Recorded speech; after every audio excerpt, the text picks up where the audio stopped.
Protect PT would like to call Mr. Joe Fagiano as their next one, please.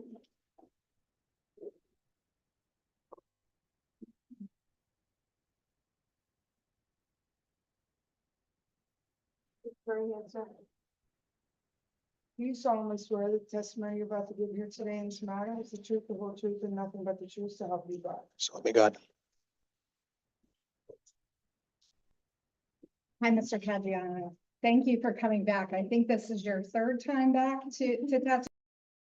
Protect PT appreciates it. I'm going to hand you what is marked as Protect PT Exhibit 28. I'm pretty sure that's where we left off.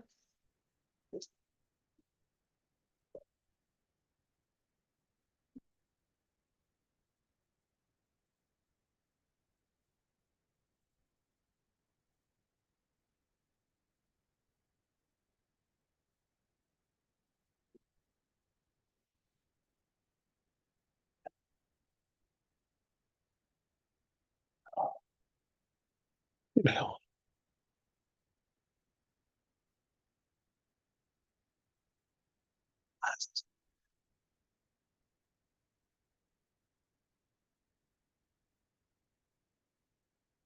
My glasses on. I hear you.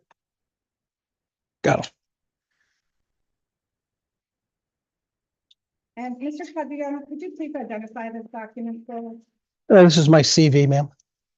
And let's start with what do you do now?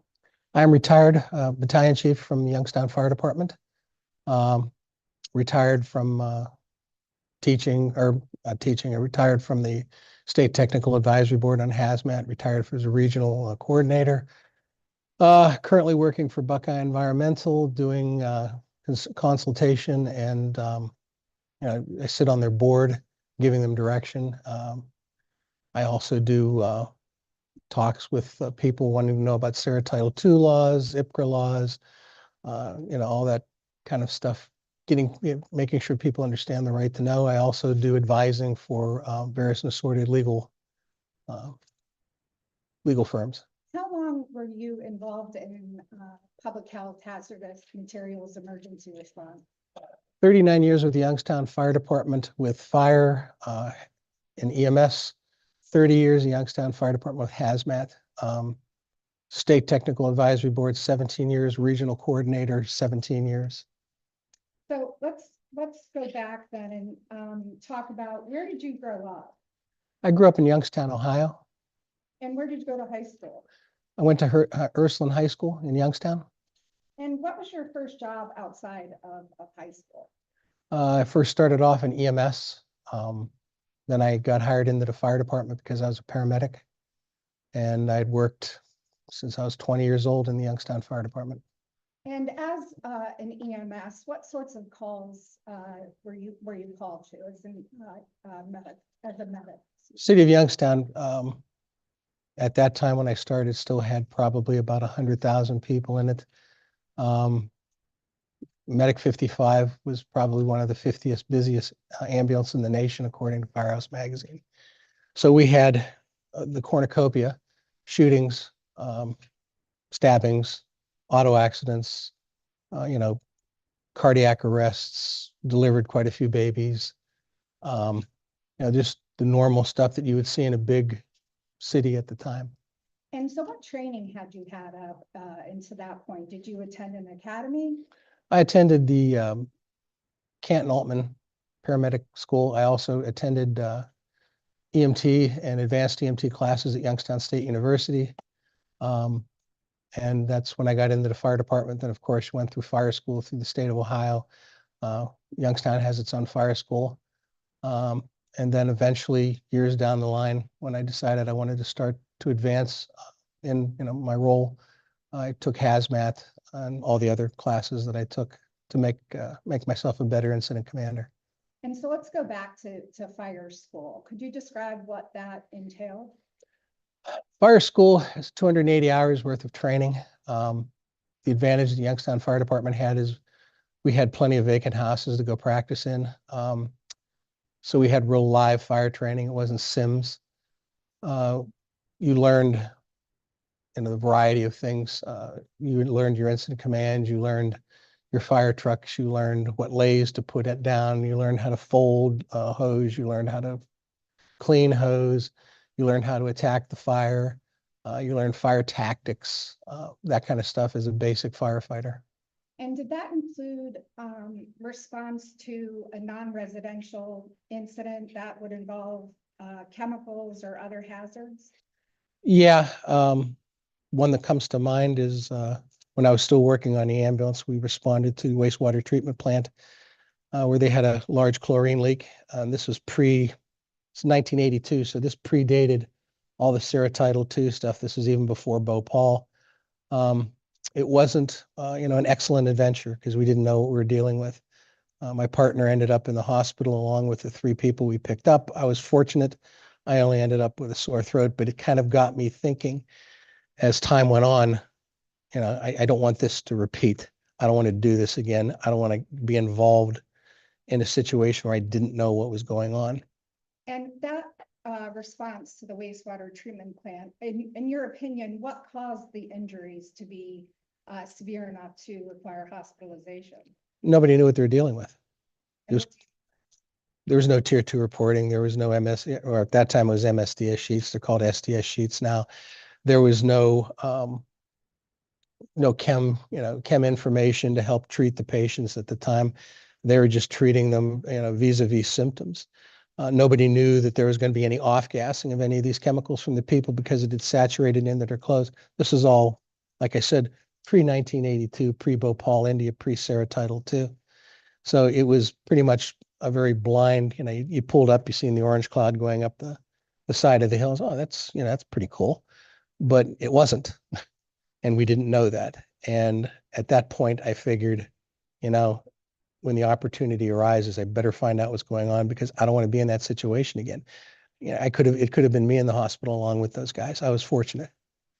And we'll get to this in more detail, but what do you mean by tier 2? Tier 2 reporting is what, after Title III, it required all, facilities to report their chemical inventories, everything they had. So what that allows us to do in the fire service, we live by a simple philosophy of pre-planning. We want to pre-plan for all of our disasters. Tier 2 reporting is the chemical inventory that all these facilities, dangerous facilities, facilities that had IDLH chemicals. IDLHs are immediately dangerous to life and health. They reported this, and then at that point, we could take this information and we could train on it so we knew what we're going to get into. We would do worst case scenarios where we would release 100% of the product over a 5-minute time on a windy day and do plotting, pluming, aerial monitoring, and see just how bad could get. And then what we did is we trained on bad and then figured if it was less than bad, we could handle the situations. Title III also is the genesis for your state emergency response committees and your local emergency response committees. It was also the genesis for hazmat teams, of which I eventually got on. So you said Title III. Title III. Could you describe what that is and when that came into being? It was in response to the Bhopal, India situation. I think everyone remembers Bhopal, India. 8,000 people, I think, were killed. Methyl isocyanate, I believe, is the chemical. Methyl isocyanate. It's a very bad chemical. Of course, the company that spilt this did have a considerable amount of plants in the United States. The United States government then came and said, hey, this is going to happen here in the United States, is it? And of course, industry doing what they always do, oh, no, it's never going to happen. A few months after that in Institute, West Virginia, they had a spill of methyl isocyanate. At that point, legislature acted responsibly and instituted Title III, which is a reauthorization act, to the original CERCLA, which was the Superfund cleanup sites. And that authorized your hazmat teams, your local area planning committees, your state planning committees. It set up the structure for people to understand what chemical rights they had, what was in their neighborhoods, how to pre-plan around that. The EMA started setting up annexes to respond to all this stuff, to respond to all the dangers. And it was all a comprehensive plan, put together to help people be safe. And that's what we're in the business doing, trying to keep people safe. And so you said it for a while. What did you do after you were a medic? I spent 9 years on the ambulance. Then I moved over into the fire department end of it. First, I became a firefighter. And at that point, I immediately joined the hazmat team because the hazmat teams are starting to, happen. And I felt it was advantageous both to myself and my career to start learning that stuff. From there, I promoted to become a lieutenant. I spent time in training. I spent time in supplies and vehicle, repair. Was put into the 911 system because I knew computers, and they started the 911 center. So I was put there to help institute the 911 center in Youngstown, Ohio. From there, I promoted to lieutenant. While I was in the hazmat team, I promoted lieutenant there as well. From there, I moved on to captain. From captain, I moved on to battalion chief, and I became deputy chief of our hazmat team as well. And what kind of training, hazmat training have you had? Could you describe that? Voluminous. Everything from hazardous materials chemistry to, being able to operate what's called CAMEO, computer-aided management of emergency operations, utilizing the CAMEO suites to do, Aloha area locations of hazardous atmospheres, utilizing all of that stuff to, start to do pre-planning. I did training, and I still did training up until I retired for a gentleman and women in the fire department. There's just a whole host of things. I went to classes, every class that was offered that the city would, send me to, I went. Critical incident command, incident command 100 through 800. I went through training for identifying, high risk targets. Tons of training, a lot of chemistry, a lot of rail car, a lot of stuff that was germane to my district. And speaking of your district, did you respond both to incidents in an urban area as well as a rural area? My jurisdiction was strictly Youngstown. However, with the hazmat team, we were called outside into other county areas to help. So yes, I did respond to both. Majorly Youngstown because we had most of that chemical inventory there. Most of the IDLH facilities were there. And then outside into the rural areas because you had the tractor trailer spills, you had the truck and road spills on the freeways. You had all that stuff going on. So yeah, we did respond out. And do you maintain education for certain certifications? Yes, I still maintain my education I'm still a state certified firefighter, still a state certified paramedic. I'm still a state certified hazmat technician or specialist. I still am a certified instructor for hazmat and fire. So from 1982 to 2020, you were the battalion chief for Youngstown, is that right? Not from 82. I think 2011 to 2020, I was a battalion chief, yes.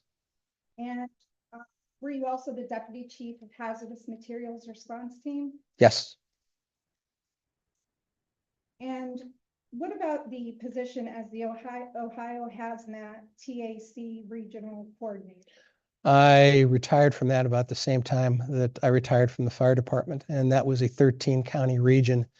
The Ohio Hazardous Materials Technical Advisory Committee was formed shortly after 9/11, and we were charged, each one of the emergency support functions in Ohio were charged with developing state emergency response plans just in case we'd have problems. And these were all rolled into the national response plan. And we developed training criteria, quantified and qualified equipment. And then we went around helping establish hazmat teams in the state of Ohio.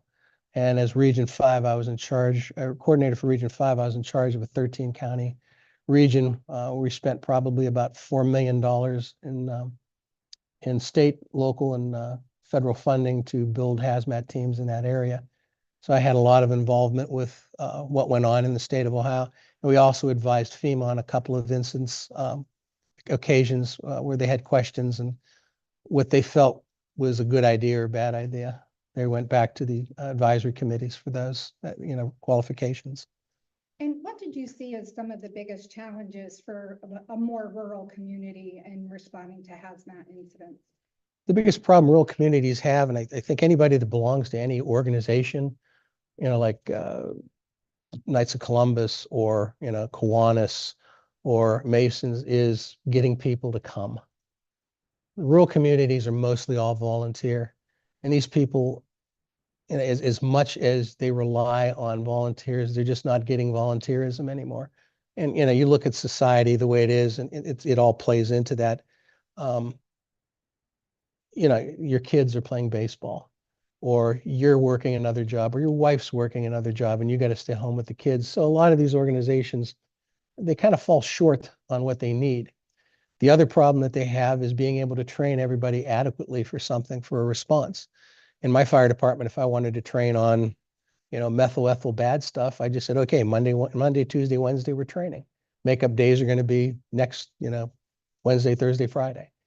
And our guys trained because they were full-time, firefighters. They came to work.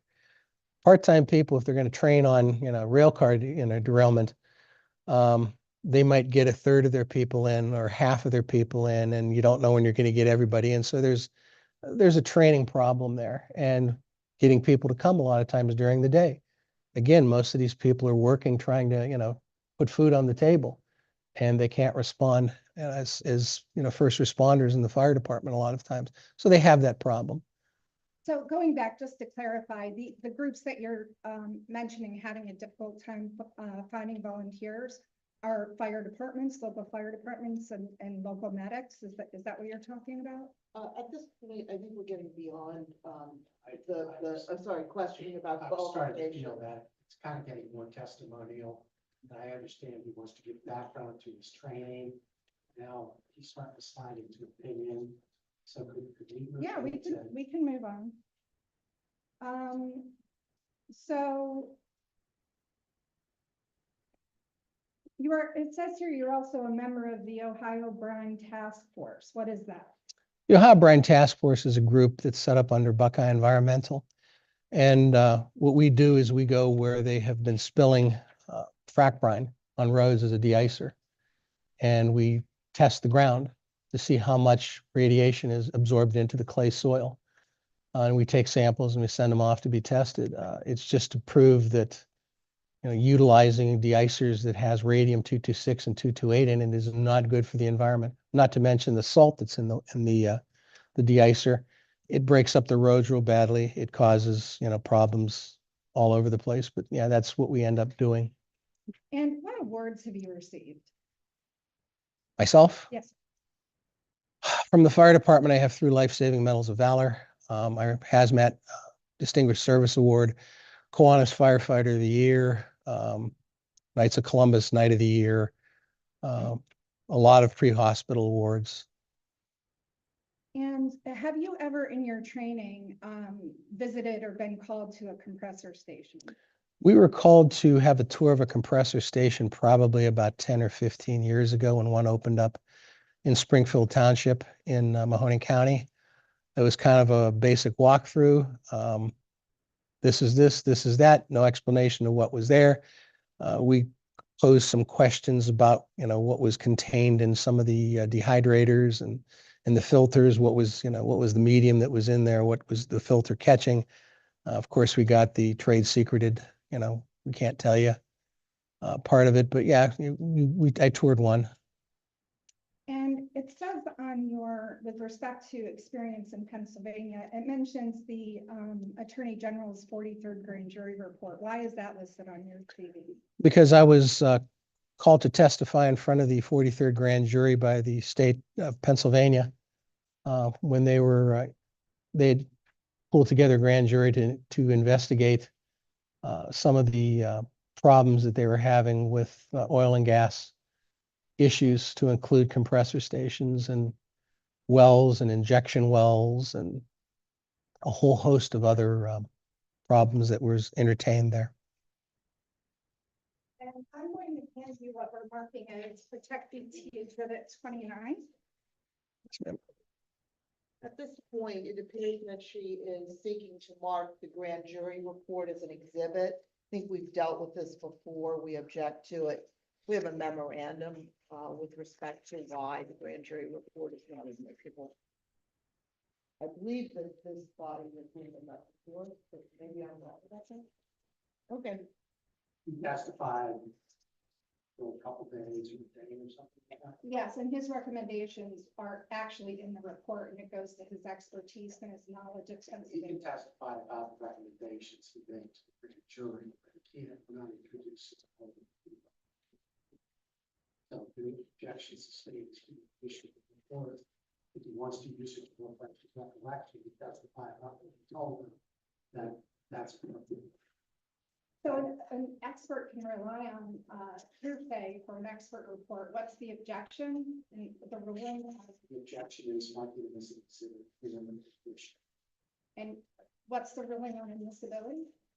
That we're not going to admit the entire report because of the nature of the report. It doesn't rely on hearsay, but that doesn't mean you can use the report. So you can say, I read Mr. Jones' truths on fracking, and based on that, I formed this opinion. There's must be dozens of other people that testified at that proceeding, and you can rely on the testimony of the not going to be the report. Okay, we objected on the record, with preserve. So the objection is sustained, the exception is noted. He can certainly testify about what he told the jury. But again, getting into the testimony part of things. So, you know, that's the basis for him having some expertise in issues, hazardous issues with fracking, but he hasn't been qualified as an expert yet. So that's what we need to get to. Yeah, that's where we're about to go. Okay, but they don't want him saying, this is what I said to the grand jury. And say I testified to the grand jury and they accepted my testimony. But if you want to get into what he said at the grand jury, then he needs to be qualified as an expert to explain what his testimony was. Mr. Tagliano, did you testify at the, in front of the grand jury on fracking? Yes, ma'am. And why were you called to testify? Because they felt I was an expert in the, No, I'm going to sustain that objection. You know, obviously he was called based on his expertise. Can we get to the point where we say we're offering him as an expert in this area, then they can do their work here and we can get into those kind of questions. Sure. Right. Protect PT would like to offer Mr. Cadiano as an expert in emergency response and hazardous materials. Are there any more to hear from? I don't have, I'm sorry, I don't have any objection to him being offered as an expert in emergency response and hazmat.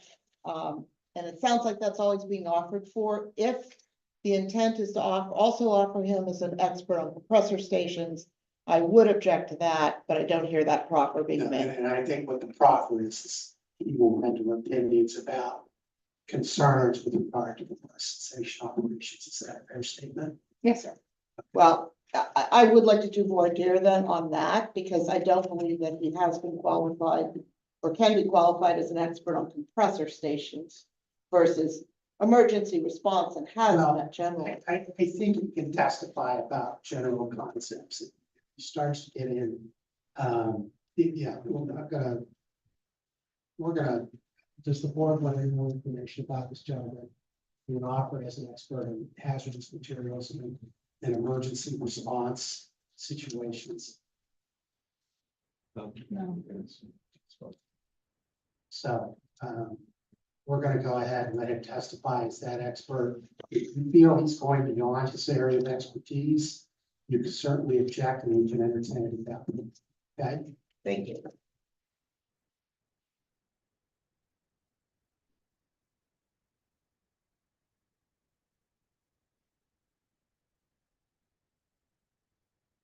Okay, so Protect PT Exhibit 29.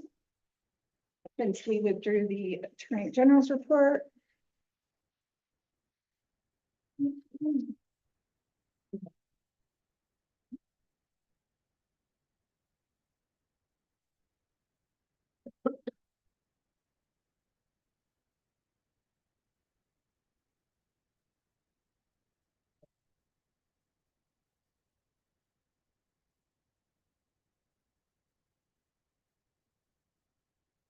Mr. Cadriano, can you identify this report for us, please?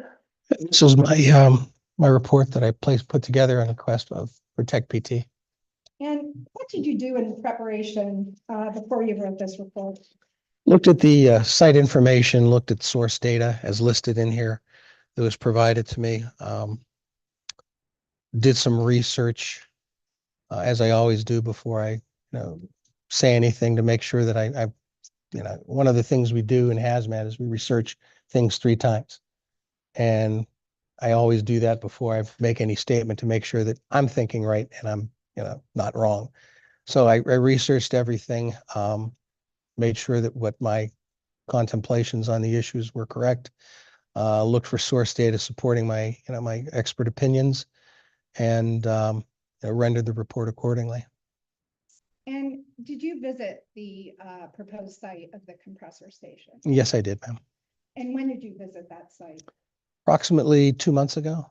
And what did you do with that? Did you just drive around the site? What was your interaction with this? We went up to the site and I looked at it, close proximity to businesses. I looked at it to see what the road access capabilities were, what's its proximity were to, the homes and houses. I did everything that I would do if I was looking at something as a critical incident risk.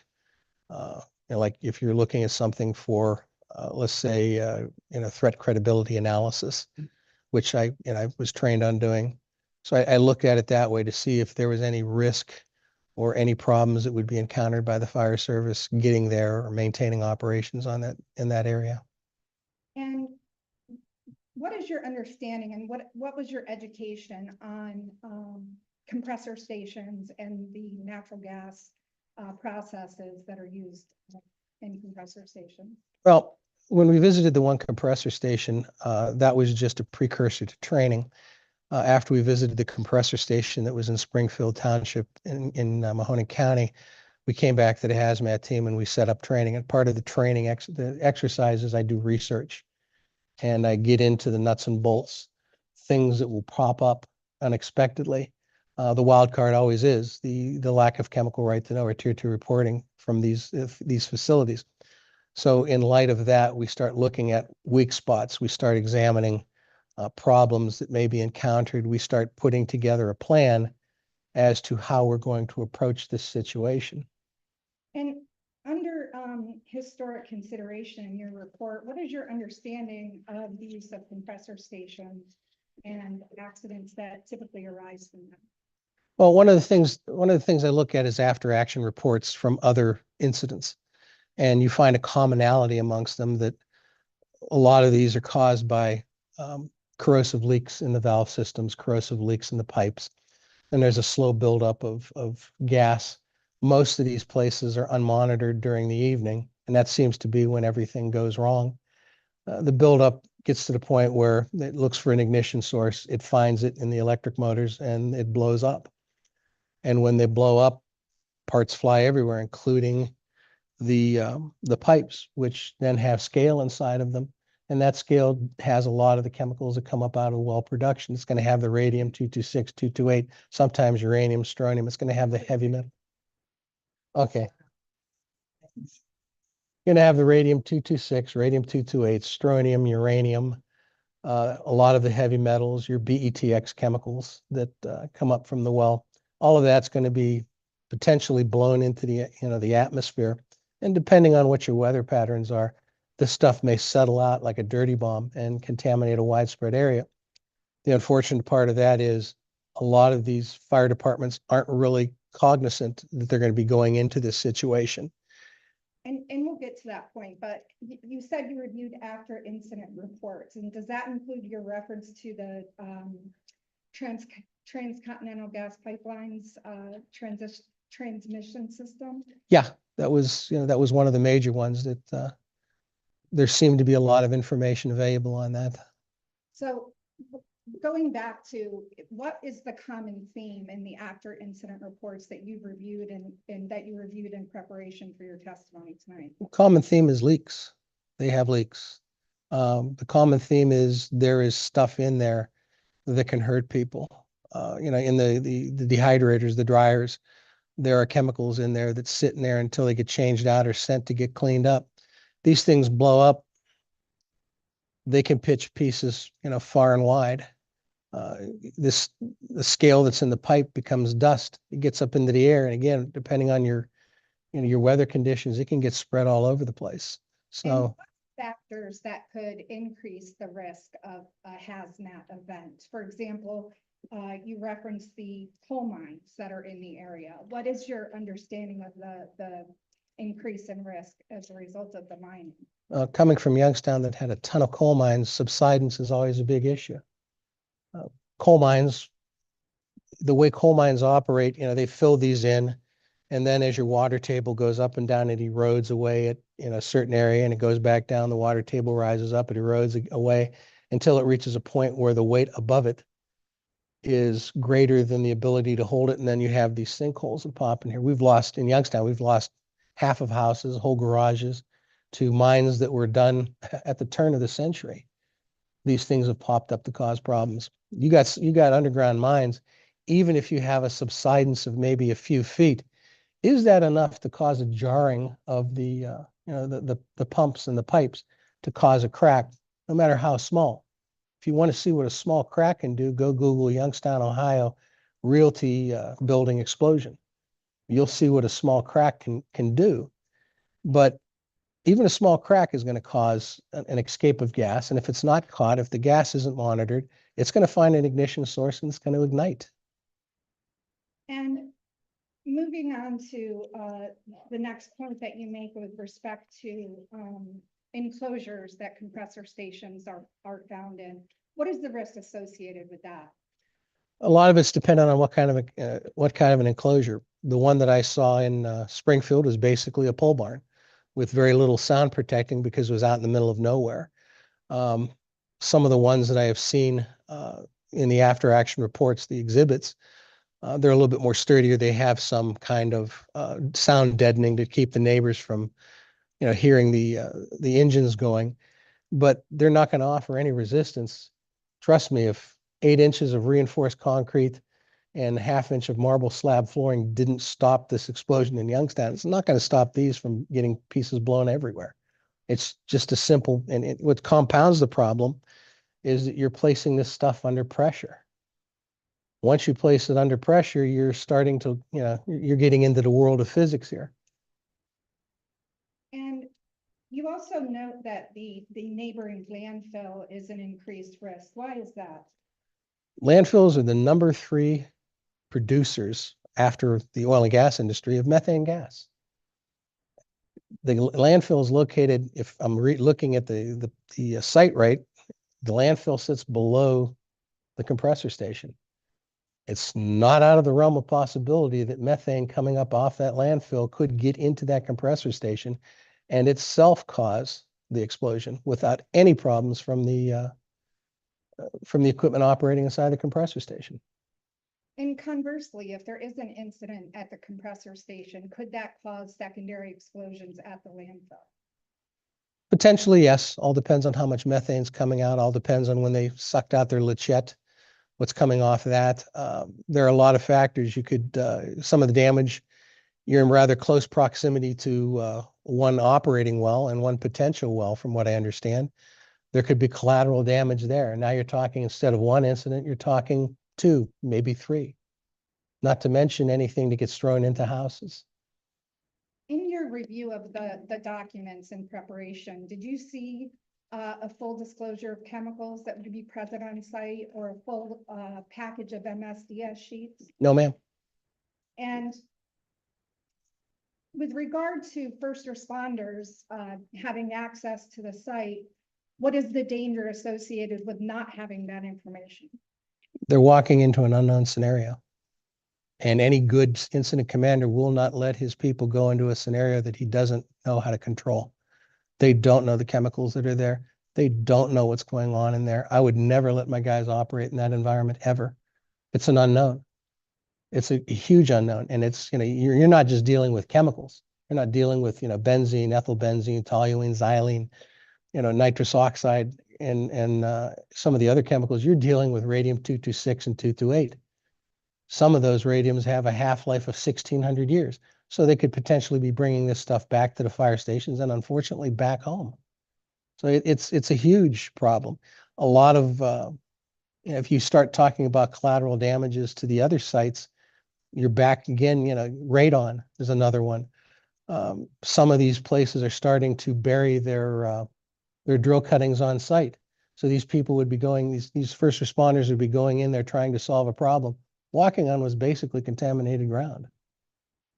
There's a lot of problems, and for the life of me, I don't understand why the oil and gas industry does not want to include the fire services and the hazmat teams in on tier 2, into their, the tier 2 reporting, because we're the people that can help mitigate the problems, stop the disasters from happening, take care of the problems, and lessen, the damage is done. I don't know how many after action reports that I've read on spills where if you had people that were trained and could, interact quickly, half of the damage that occurred would not have happened. So is it your testimony that the application does not provide information to the board, or that publicly could be used by first responders in order to respond to an incident? No, I didn't even see an emergency response plan to even hang anything onto, ma'am. And with respect to future responses, what would you recommend happen before this compressor station be constructed and operated? I think it's high time to start sitting down with the emergency response people. They're stakeholders in this too. You want these people to protect your properties and protect these sites. It's high time they start getting the full information and start working with these companies to set up an emergency response plan. Of course, working with the emergency response agencies too, setting up some kind of an annex to respond to these incidents. So far, it's it's kind of a wish list that I had and something that I testified to at the grand jury report. And going back to that, one of your comments was that you wish that the oil and gas industry would involve more disclosure to first responders. And was that part of your testimony to the grand jury? And is that, to your knowledge, was that accepted and included in the report? Yes, ma'am, it was. And with regard to that, it was your experience and your research that led you to that opinion that there was not enough disclosures of the risks associated with the chemicals and radiation. Is that right? Yes, ma'am. That's the very reason why I'm sitting here today, is because when the ALEC model language came down in the state of Ohio for fracking, when my chief gave me the language that they were going to vote in, and I read through it, there was nothing in there about tier 2 reporting. And again, the life and blood of firefighter and hazmat teams are pre-planning. And if I can't pre-plan for a disaster, it becomes a bigger disaster. And I'm not going to send my crews into something that I don't know. It's I don't want to be walking into somebody's house with a chaplain trying to explain to them, their family, why I lost them on something that I shouldn't have sent them in. And what about trade secret chemicals? How does that come into play in a compressor station accident? A lot of the companies are tertiary companies, and they bring products to the scene. They do it a lot. For an example, like in a well, Halliburton will come in and they will bring in chemical that comes to mind is a chemical called gas perm 1000. Now they're real slick about it. They'll give you an MSDS sheet, but when you look at the MSDS sheet, it lists a bunch of chemicals and then 75% trade secreted. Well, that doesn't do me any good. I mean, it looks like you're getting an MSDS sheet, but you're not. And these trade secreted chemicals are slowly but surely being voted out by a lot of areas. And I do think Pennsylvania is one of them that's starting to move toward making, full disclosure. And is that because these trade secret chemicals can be dangerous to person's health? and Yes. well-being? Yes. Some of the stuff, when you get down to it, they're either acids or alkalis or biocides. Biocides are not good for people at all. There's a number of chemicals that go into these things. One of them was PFAS. We just found out they were using PFAS in the wells. None of this stuff is good. And if I don't know that I'm getting into a situation, there's nothing I could do about it.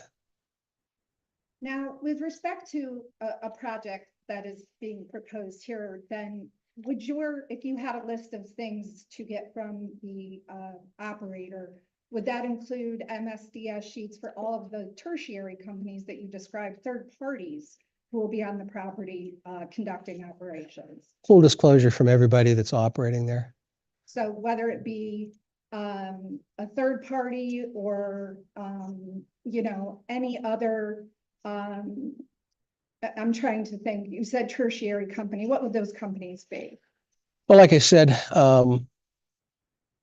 you could have somebody coming in and servicing the wells, or you could servicing the compressor stations, because they fall under the umbrella and auspices of non-disclosure for oil and gas industries.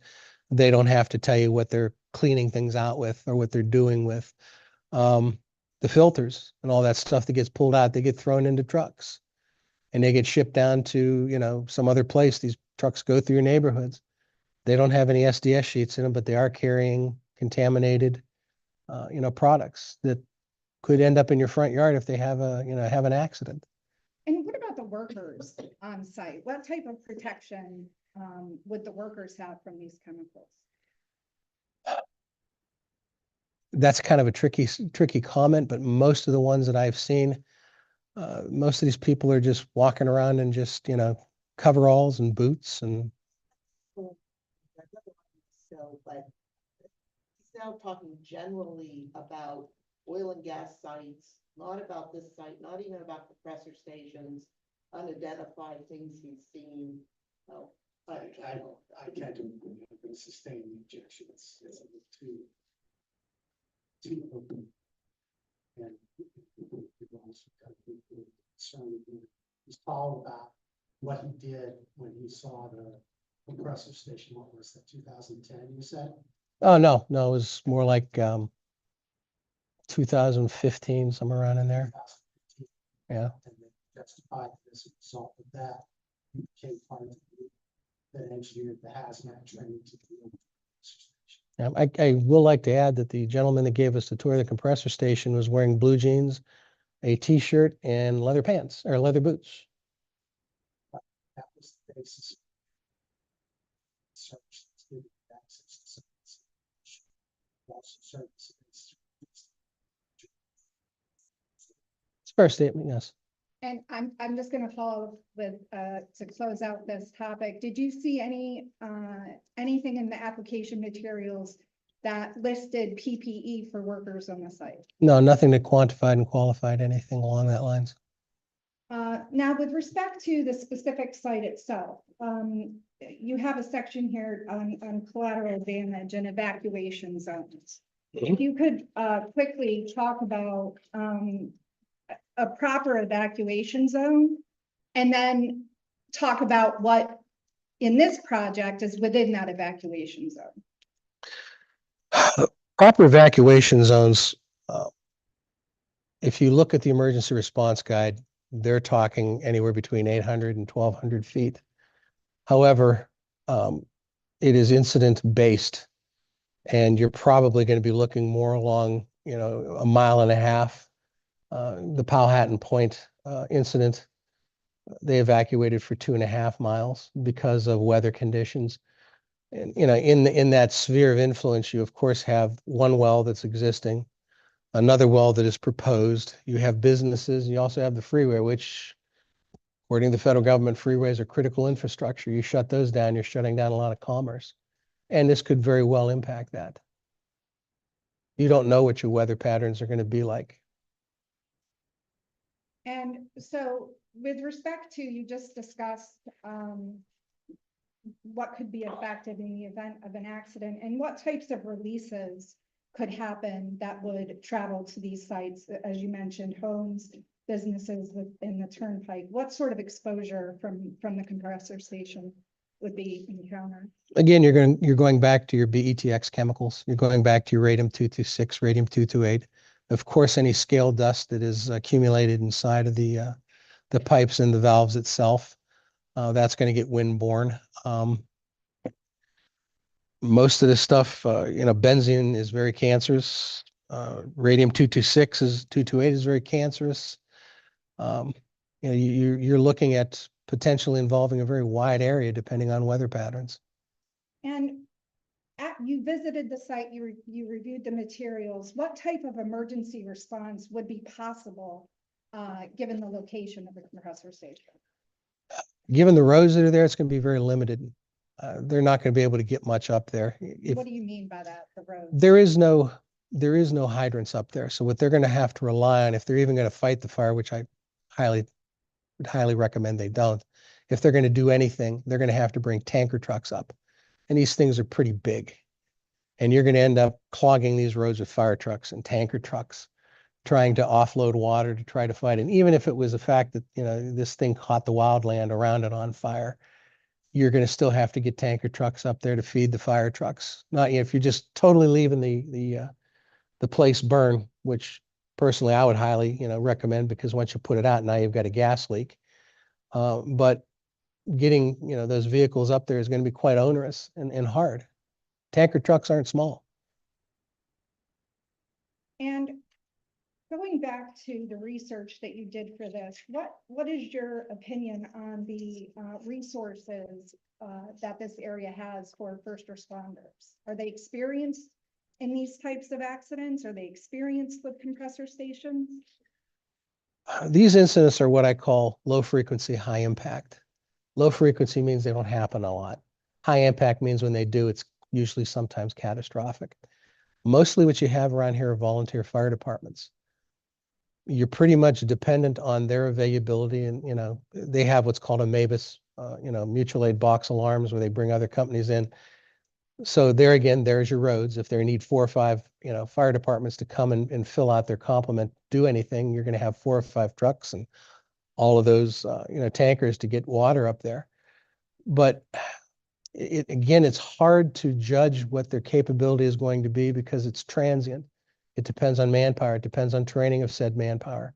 Again, they have problems getting people to train, getting people to the station. And because they're volunteers, it's going to be a long delay. There's objection.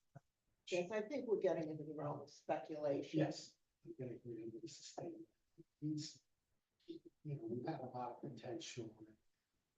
This could be, so I'm gonna sustain that objection. Generic opinions, certainly the board has to have the validity with them. He's just getting rid of people. Effort. Yeah, in response, I would just like to say that's what he's here to testify to, is the possibilities that could happen. And it may seem like inadmissible speculation, but these things could actually very well happen. But I'm happy to. The board's getting that message. And so when first responders go onto a scene, what is the first thing that they do when they enter a scene? Is there a place where the materials are available to find out what's on site? Not with oil and gas industry, no. And you've had experience and doing after incident reports with that fact. Yes. And Objection, lack of foundation. There's been no testimony that he has any understanding or familiarity with what is or isn't available, will or won't be available at this compressor station for 500 years. So this, what happens when you go to an oil and gas industry site and what's available is totally lacks foundation. Well, I'm gonna overrule what the proper is to give the board general characteristics of these types of incidents. And the board can give whatever they think is appropriate to the. And I'd just like to note that the foundation we were going to lay was his experience with the grand jury report, researching Pennsylvania and the industry in Pennsylvania. So he does have that knowledge. Which is why I. Thank you. So, but through the application materials, were you able to determine whether or not this compressor station was similar to other compressor stations? Was there any way to evaluate whether this compressor station is standard? No, not really. Compressor stations kind of, from what I've, understand, they vary as to what they're going to do. And is it your opinion that without all of the disclosures of the chemicals and the radiation and the necessary PPE, that this would be extremely detrimental to the township? Yes, it would be. It would be something that they wouldn't be able to handle. And once again, you call the fire department to solve the problem. And if they're not, in unison with what's going on, they're not going to solve your problem for you. And nothing that I seen in there had anything about emergency response plan. It didn't have anything about fire buy-in. It had nothing about, any kind of SDS sheets being available at need. So I'm basing it on the information that I was given by the providers. And so in your almost 40 years of experience, what would your response be to come upon a compressor station with none of that information available? I wouldn't be sending my guys in it. My crews, my men, my women, I wouldn't be sending them in it because I know it's there and I don't want them to be exposed to it. And so what would the next level of response have to be? It would have to be either something with a, how we call it, a level 1 hazmat team capable of handling RADs, and a call, of course, to the company who owns the compressor station. And of course, the DEP, in Ohio to be the EPA. To get everything. I don't know what all the side agencies that are involved in the response here. But yeah, that would be what I would do. Thank you for your testimony. Cross-examine.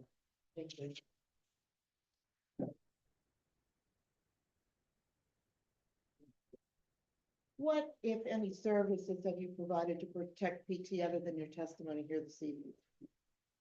I've done another report for them on an injection or on a well that's being planned to be drilled. And that was in opposition to the well? It was in opposition to the very poorly written emergency response plans. Yeah, you also recently, I think on June 25th, did a lunch and learn for Protect PT, is that correct? Yes, ma'am. I'm going to read for you a couple of things that the transcript indicates you said. I would object as to relevance. This isn't about the compressor station. This isn't about the specific site. I'm not sure the relevance that this has to do with his testimony. Well, I think it goes to the issue of, I assume, predisposition, so I'm going to move the objection. So the first one, I'd just like to tell me if this sounds like what you said. Trust me, as a hazmat guy, when I started to find out what was going down and coming up, I just said, you gotta be effing kidding me.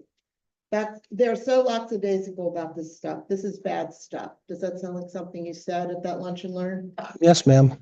Next one, you were referring to electric vehicles. So we're lagging way behind. One of the reasons why is because the oil and gas industry takes all their profit and they put it into negative advertising on renewable energy sources. They don't want you off the hook. They want you on their hook until they don't have a hook anymore, or we're all dead from the stuff that they've done to make millions.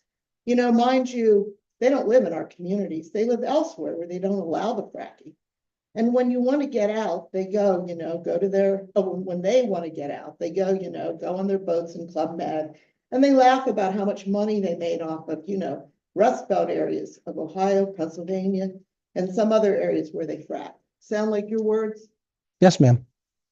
So I guess we're with some of these politicians. It's okay if we're sacrificing our kids to the altar of the oil and gas gods.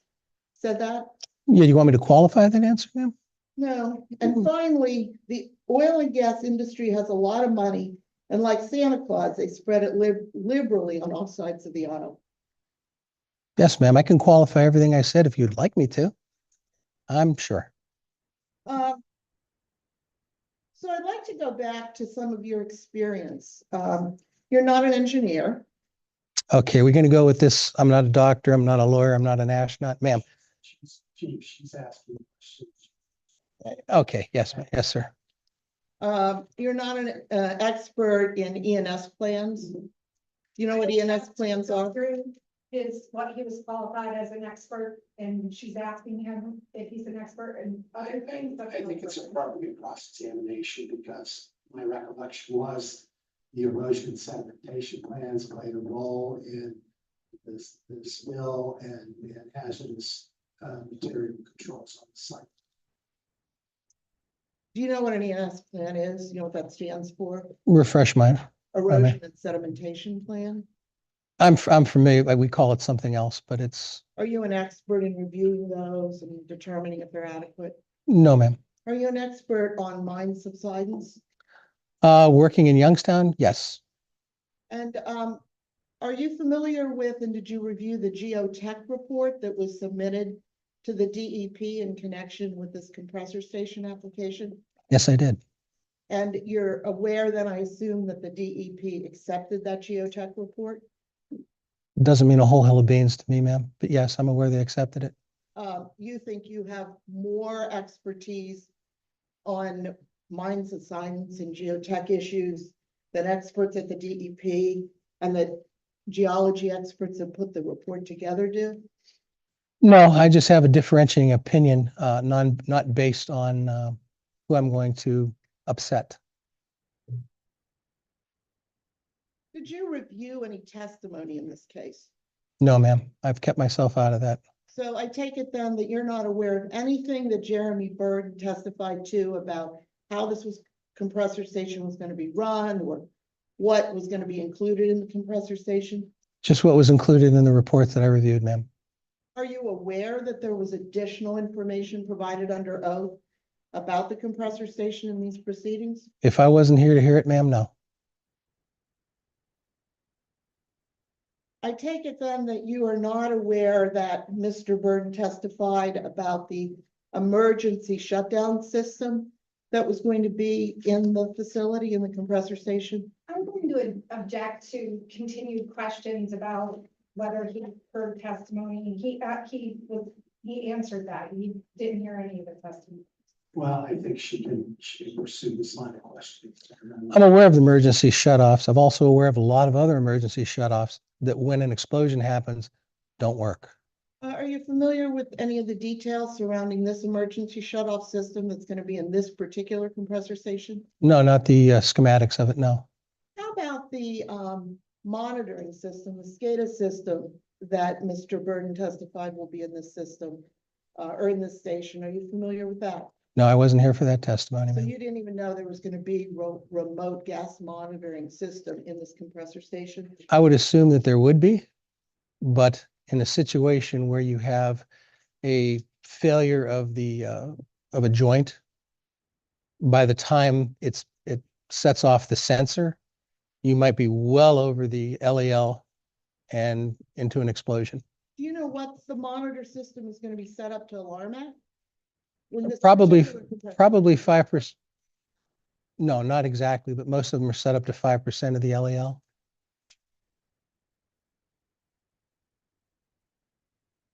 Talked about the road. Now when you were up there, I presume you saw the paved road? Yes, ma'am. Let me show you what I'm going to mark as Exhibit R.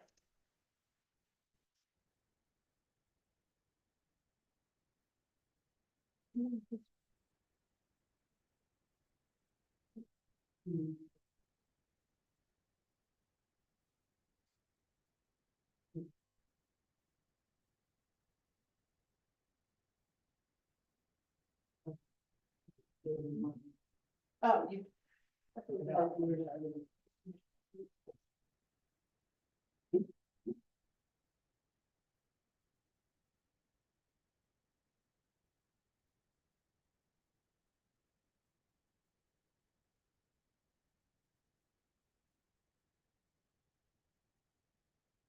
Would you agree with me that this is the paved road that was put in up Yes, there? And are you saying that that road is somehow too narrow or inadequate for first responders to make their way up there if necessary? Do you know, let me ask you a question, ma'am. Do you know how Well, I'd work that way. Based on, Question was, you don't believe the road's adequate, just please answer a question. Council from Protect PT has the right to come and rehabilitate. based on my knowledge of 39 years of driving fire trucks, the length, the width, looking at tanker trucks that got to come up and supply these people because there is no hydrant. I'm telling you right now, one ladder truck's going to take that whole road up. Were you aware that, in connection with the Poseidon well up there, that Olympus has had tanker trucks go back and forth up there for 6 years? Yes, single file, one behind the other, turning around in the cul-de-sac and coming back down. We're not talking about setting up any kind of tank system to deploy water if necessary to fight any fires. It's a whole different operation. Taking water out and getting rid of frack waste is way different than operating at a site with tanker trucks and fire trucks, multiple fire trucks. Are you aware that there is both a master and a site-specific ERP or emergency response plan? That was never included in any of the information that I looked at. Were you given a complete copy of the application that was given to the board? As complete as was given to me, yes. And you're saying that at least in the one that was given to you, there was no ERP? Nothing that looked like an ERP, no, ma'am.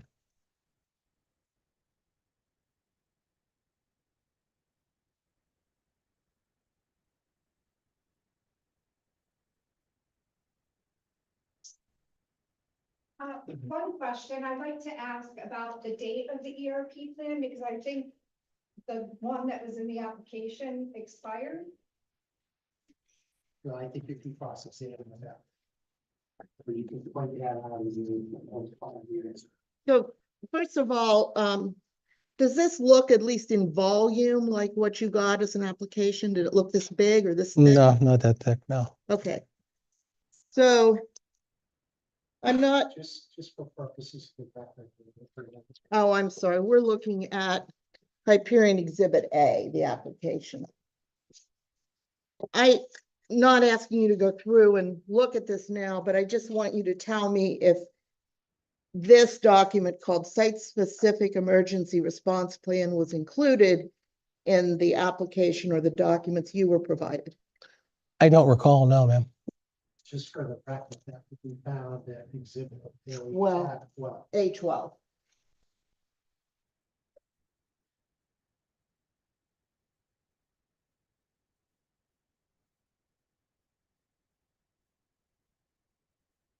Did you review a PPC plan as part of the application?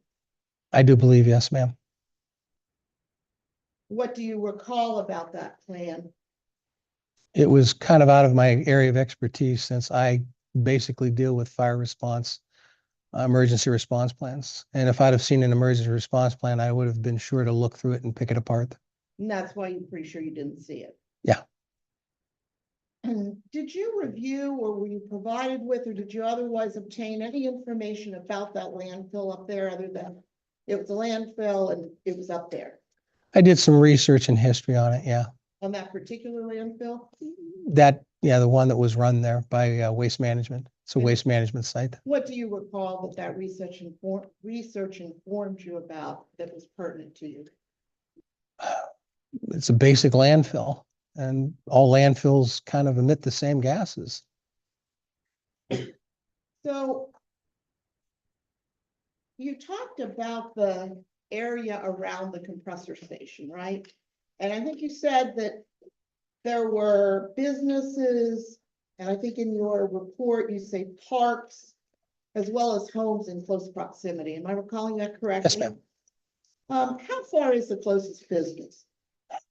Looked to be about a mile down the hill, but it's pretty close. What business is that? It's two of them, kind of one across the street from the other. One of them is down by the foot of the landfill.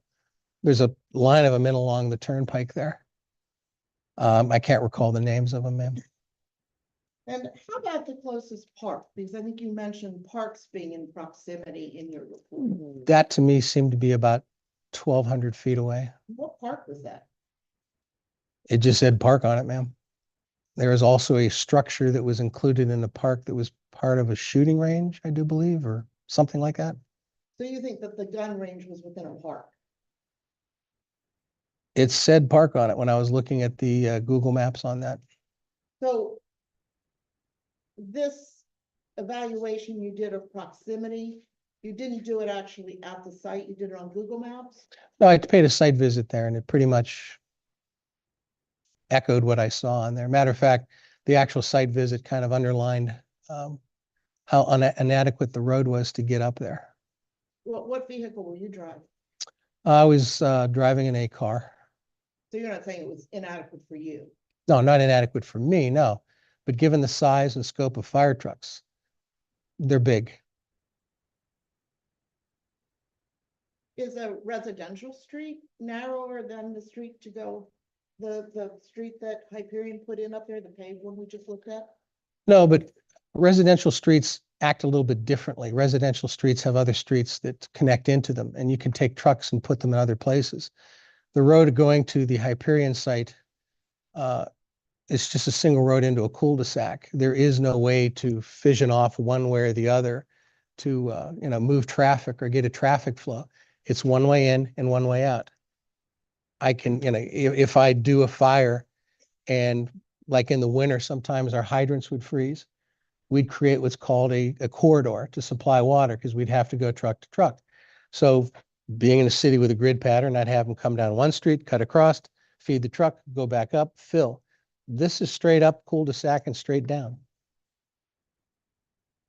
You understand that this area where the compressor station is proposed to be built is zoned industrial? Yes, ma'am.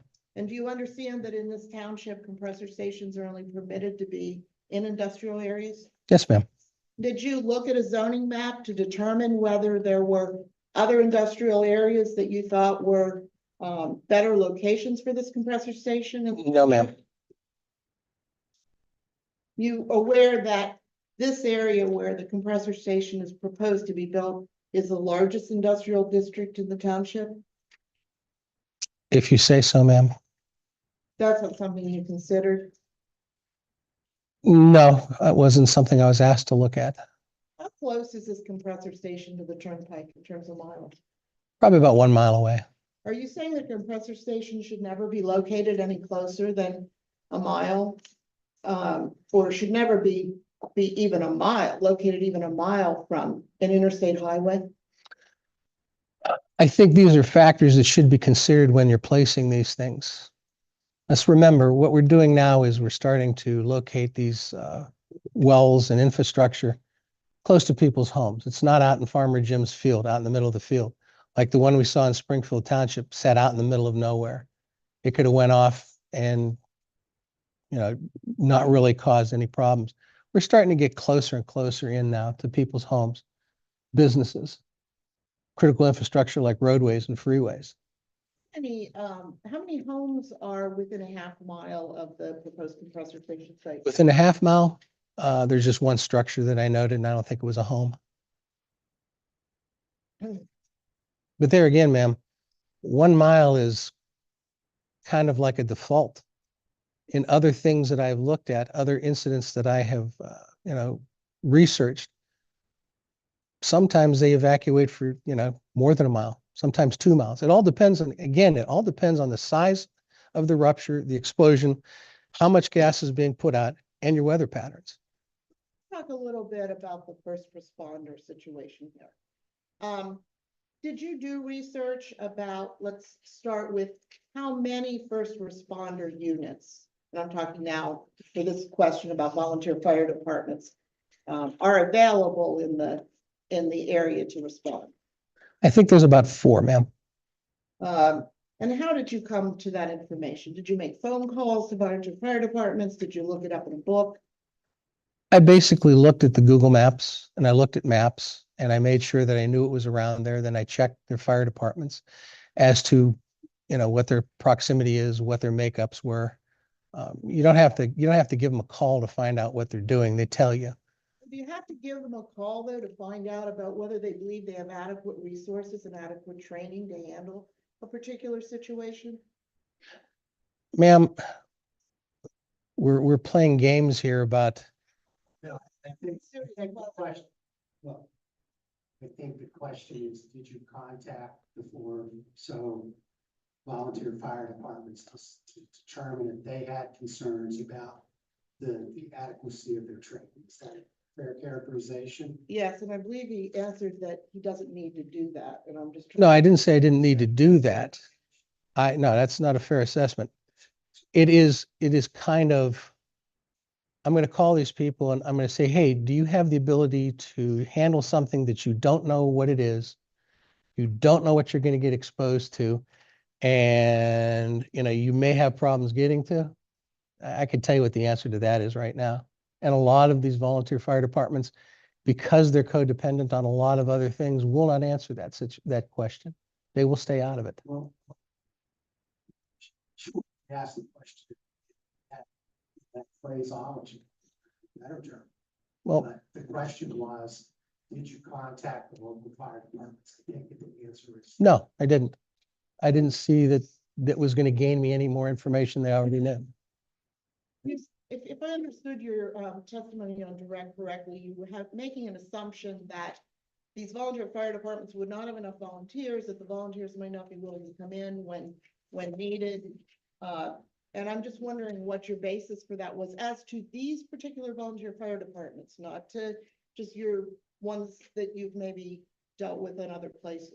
Ma'am, if you go to the International Association of Volunteer Fire Departments, the problems that volunteer fire departments are having are epic and well known.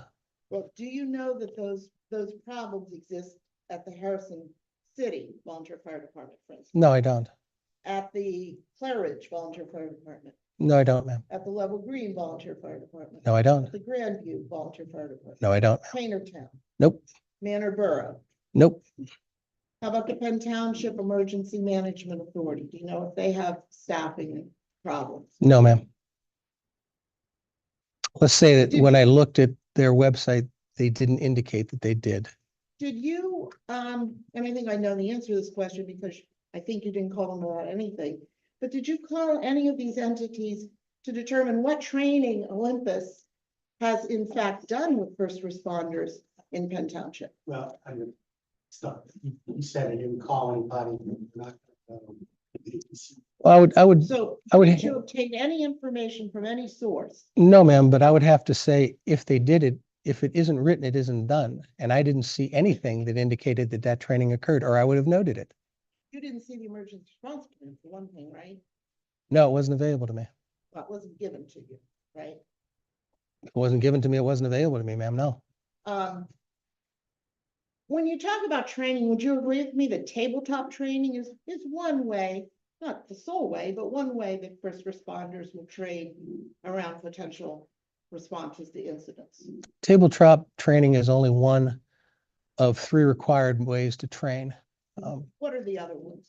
Actual site, actual, what we call real-time play, Okay, different people coming in and teaching.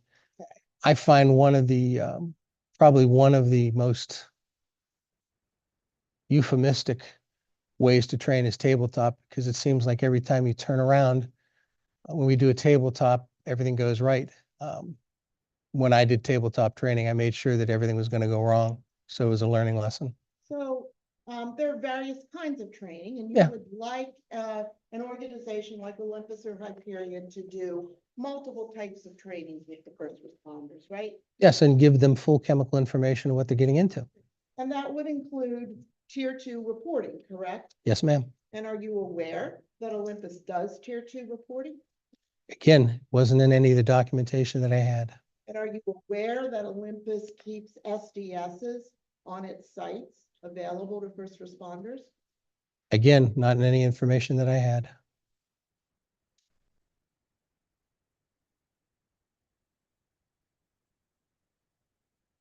Did you communicate with the Westmoreland County hazmat? Separate, I know you didn't with the fire departments, but I just wondered about the hazmat. No, ma'am. I just overlooked what they had on the available. Yeah. Maybe everything. Why did you assume well, let me strike that. Did I understand your direct testimony that you did assume that Hyperion would not be doing tier 2 reporting as to the site? Yes, ma'am. What was your basis to assume that? Because up until now, tier 2 reporting has been something that the state of Pennsylvania has sought for and has not got. Well, are you aware, or did you otherwise research whether Olympus has in fact done tier 2 reporting for its operating well pads in Pennsylvania, in fact, in Penn Township? The only thing I was aware of is a lot of these companies are reporting 72 days after they close their projects, they do tier 2 reporting. That's the last bit of information that I had. So would you be surprised if you learned in subsequent testimony or seeing documents that Olympus does annual tier 2 reporting for each of its operating sites? I'd be very surprised. You didn't research that. You didn't look if those have been filed. No, ma'am, I wasn't supplied with that information. Thank you. I have any further questions. And then, Yeah, just a couple. Mr. Caggiano, Ms. Kondo had asked you about some comments that you made at a lunch and learn and other capacities. Are you here tonight to testify in your personal or your professional capacity? Professional, ma'am. And does your personal, do your personal feelings affect your professional opinion? Never, ma'am. Now, one of the questions that came up was with respect to the safety data sheets and the PPC plan. I'm going to hand you, it's our Bates number in the application, 000239. And what's the page?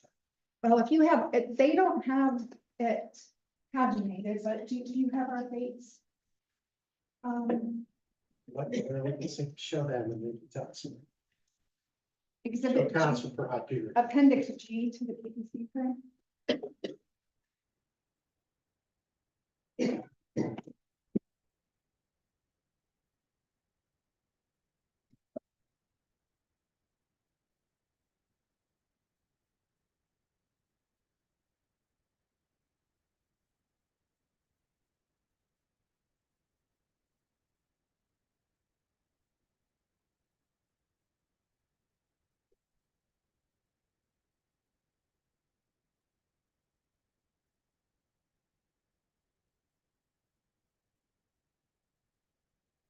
Yeah, we have it.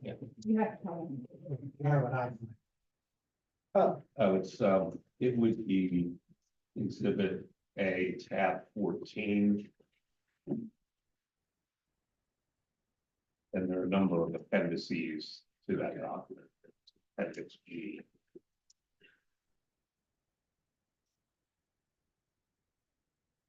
Appendix G, SDS. Yes, Is that sir. where we are? Yes.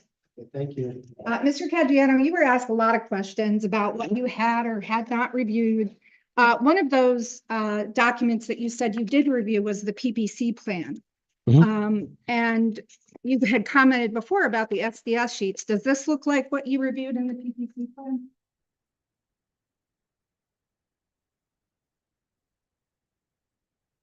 No, I didn't see this. So would you agree that this safety data sheet does not include in the application those particular chemicals or those safety data sheets? What I read, no. So you would agree that in the application materials that you did review, you did not see any SDS sheets? No, ma'am. I'd have noted, if I'd have seen them, I'd have noted it. And you had been asked before whether or not you had heard certain testimony. So you wouldn't have known that a representative from Olympus testified that they would not disclose their trade secret chemicals. You wouldn't have known that, correct? No. Now, with respect to the picture of the road that was given to you, and that's in front of you, what type of response and what type of responders will be trying to access that road at the same time? All depends on what the first due engine company is capable of. I would assume that most of these departments out here work on a MABUS, mutual aid box alarm system. to fill for any, shortages that they may have with their, their apparatus. So you may have as many as 2 or 3 engines from 3 or 4 different, fire departments coming. And once again, because there's no water up there, you're going to have to start bringing tanker trucks. So whoever has those tanker assets, a lot of these departments train on, tanker deployment. You're going to have tanker trucks coming up there to supply these trucks. If you drive up there, imagine a $2 million ladder truck, if that's what they're utilizing to try to, get up above things and spray water down to quell any wildland fires or grass fires. Sitting there and a 35,000-gallon tanker truck coming up there with another fire truck, it's going to get busy real quick. And they don't have, the only thing they have is that cul-de-sac. So that if that's where they decide to set up, now these tanker trucks are going to have to back down that road. It's not like they can pull around the block and go somewhere else. Access. That's the big thing. And so when responses happen to events like this, do people know to go look in, say, for example, the company man's trailer to get the SDS sheets? Not unless it's in some kind of a annex or some kind of a response plan that is given to the fire departments. And for all intents and purposes, the company man's trailer could be part of the incident and not available. Very much so. That's what happened to the Stato oil well fire down in Belmont County when the place blew up. The information that was in the command center or the command shack that they had blew up and burned up as well. It took them 2 days to get MSDS sheets, or SDS sheets now as they call them, up there. And so during active operations, it states here that SDS could be found with the on-site contractor in an electronic format readily accessible by on-site personnel in accordance with, and it cites a federal regulation. Does that seem like an efficient way to advise of first responders and other people responding to an incident? No, that information should be sitting with the fire department in the jurisdiction that that's in. And that information should be sitting with the emergency management so that there are multiple places of access for that. And are you aware of whether or not the regulations that provide for SDS sheets in accordance with this industry, are they allowed to exempt the disclosure of certain SDS sheets? Like I mentioned, when the gas perm 1000, they'll give you an SDS sheet. And a lot of times what you'll see is it's 5% this, 10% that, 75%, and there's that percentage there that's not accounted for. And when you look down there, there's the percentage that says trade secreted.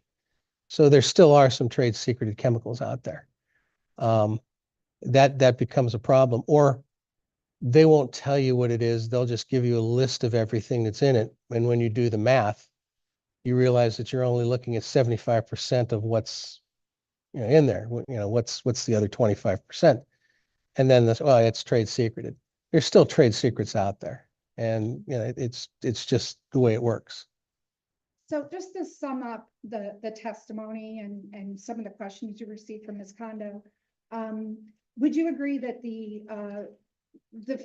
biggest fear still is the unknown chemicals? And you heard that Olympus Energy testified they weren't going to share their trade secret chemicals. Would that be of extreme concern to first responders? I would object. She's not only leading, but she's giving him the conclusion. Then she's saying, is this the takeaway of your testimony? I'm kind of a little less to the leading. I don't know if that's what I think we do it in the form of a hypothetical. If Olympus or Hyperion were not willing to reveal their trade secrets, what would your concerns be? Is that fair? Yes, thank you. You may answer. My concerns have been exactly what I've been telling you. As a fire chief, I would not put my men and women in that situation for an unknown situation. And what it does is it compounds the problems that you get. Again, my job when I was a firefighter, when I was a hazmat guy, was to mitigate the problems, solve the problems before they get big. And what you see continuously over and over and over when you do not give that information is the problems go from small to huge, unnecessarily putting people at risk. Again,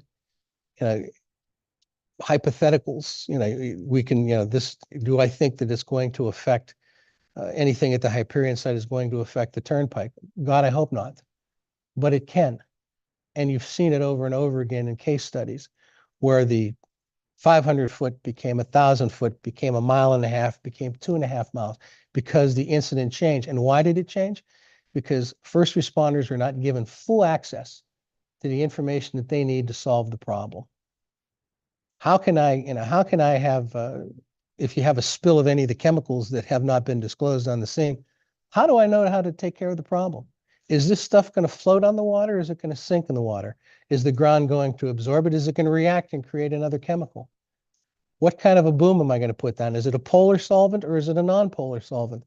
None of this information is being provided. And if it's not being provided, the first responders are not going to be able to protect you, which is our #1 job. It makes it hard for us. And this veils of secrecy they throw over all these chemicals. Yeah, it speaks to my distaste for the industry in whole, because if they worked with us, and to give you a prime example, in Youngstown, we have a downstream industry. It's called, Tell you about Youngstown and downstream industry, they're way off. Yeah, and I What we think hear we're about. beyond the scope. I only have, Sorry, Kyle. sorry. We're not, I think we're beyond the scope of this.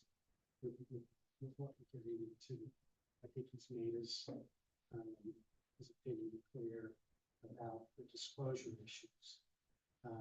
So. Just one more question. So we've been talking about incidents, accidents, but what about that? In your report, you had stated that there was a residence within 1,400 feet. Is that correct? yeah, there was a building, yes. So if there are people that could be exposed to emissions from the compressor station that call 911 because they're having an adverse reaction, hypothetically, would first responders know what to look for if they don't know what that person has been exposed to? No, they wouldn't. Okay. It would have to be a generic treatment. And the sad part of it is, I don't know if they run fire EMS here or they run private EMS or whatever, a combination of, but most of the EMS units are going to be going to that site expecting somebody with respiratory problems, not expecting somebody who has been exposed to some kind of a byproduct of the oil and gas industry. So they're going to become victims themselves, much like in the story that I told you from my initial exposure, because we didn't have chemical information there. So the lack of disclosure isn't just a concern for a major incident or an accident, it's a concern for everyday operations. Is that your testimony? Yes, ma'am. Okay, thank you. Just one quick one. All of this testimony about disclosure, in giving it, you are operating under the assumption that those disclosures are not going to be made, right? That there's not going to be tier 2, that the SDS sheets aren't going to be given to the first responders. That's the assumption on which you're basing all this disclosure testimony, correct? Yes, ma'am. Thank you. Any questions from the board? Just help me understand some of the terminology. What exactly, redefine, I guess, because I probably missed it. What is tier 2 reporting? Tier 2 reporting is something that grew out of SARA Title III. Basically what it is let's say you own a chemical etching plant, okay? And you use various cyanides and acids to etch. Now you're a private company, so you have to list on a report, a tier 2 report, what chemicals you are carrying, what inventory of chemicals you are carrying at your facility. And that report goes to your local fire department. It also goes to your local emergency management. What that allows them to do is to take this information and, like, if you're using cyanide, which is one of the common things they use to etch, I can look at that report and I could say, okay, this lady's business has cyanide in it. Okay, my response is going to have to be this. And what we'll do is we'll throw it up on the board. What's the worst case scenario? 100% of the vat gets, dumped over a 5-minute period. Is it going to get into the environment? Is it going to get into the ground? Is it going to get into the water? How do I base out cyanide? How do I, take care of that? This is all the pre-planning part. So when I get to the scene and you say, hey, I got, cyanide leaking, I say, okay, we got it. We've trained on this. We know what we're doing. We got the equipment to take it. But if you don't have tier 2 reporting and you call in and you say, hey, we got something leaking, we don't know what it is, I can't tell you. Referring to, that's part of the tier 2 report. Yes, it's called a safety data sheet. And basically what it does, not to get into the weeds, but thousands upon thousands of chemicals are out there. And a lot of them have different synonyms. I gave you one example, gas perm 1000. Well, that's a synonym for a conglomerate of chemicals that they use in fracking. It's not the actual chemicals names. So what the SDS sheet will do will give what's called a chemical abstract service number. That number, I can exactly identify the chemical that's being released, and I can exactly take care of that problem. It'll also give you basic guidelines, for health and safety issues and all that other stuff. But you use that in conjunction with the emergency response guidebook and other, media that you have available, that's commonly available out there, and you can pretty much handle a large variety of incidents. That's what it allows you to do. That's what Sarah Title 2 or 3, was set up to do. Give you people all the right to know the chemicals that are in your neighborhood, so you can have your departments, fire departments, EMS, EMAs plan for this stuff.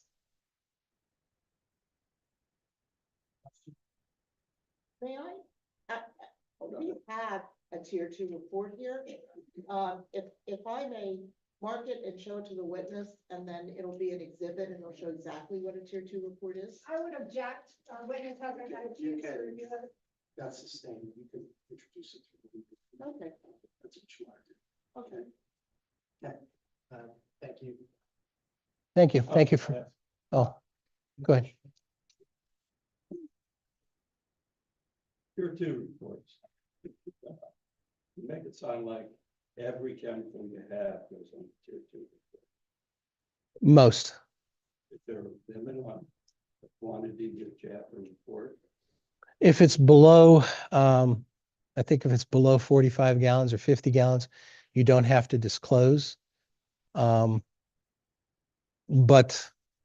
we're talking sometimes yes, but it all depends. If it's an IDLH chemical, you're going to have to report it.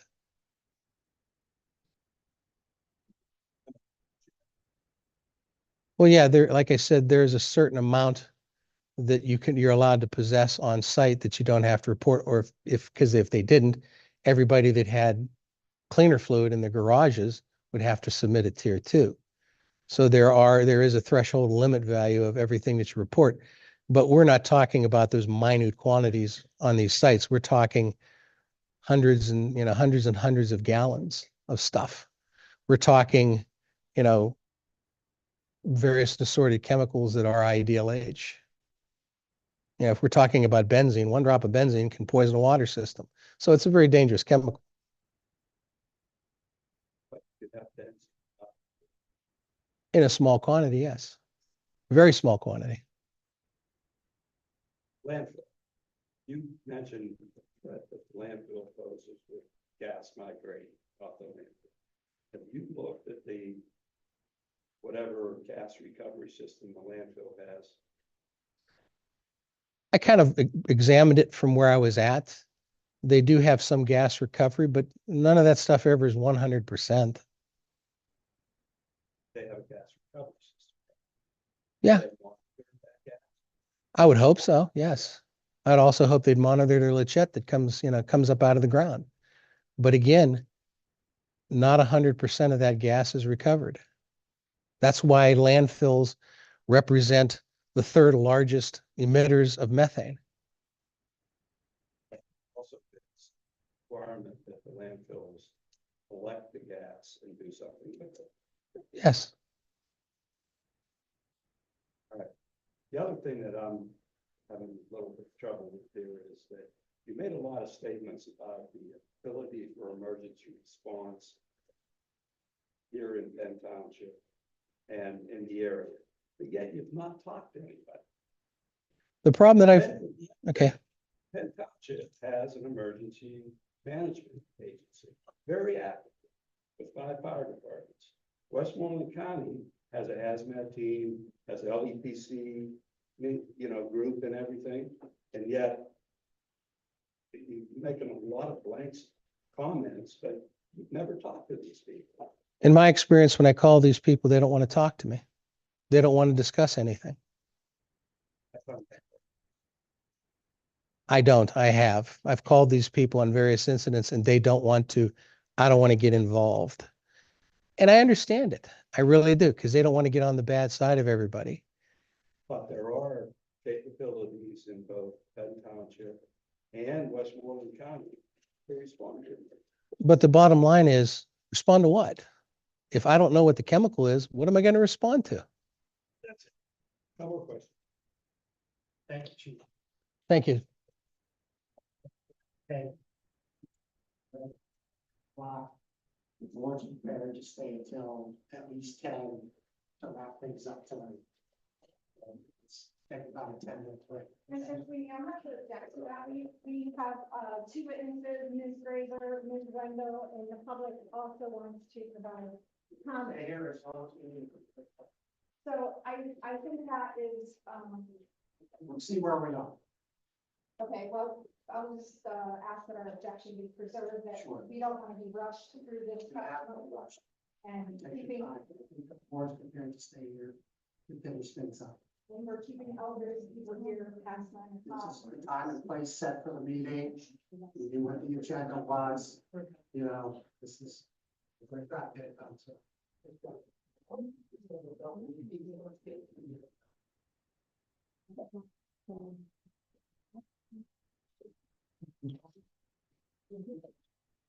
Thank you.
Swear that testimony you're about to give here today in this matter is the truth, the whole truth, and nothing but the truth, so help you God. Yes, I do.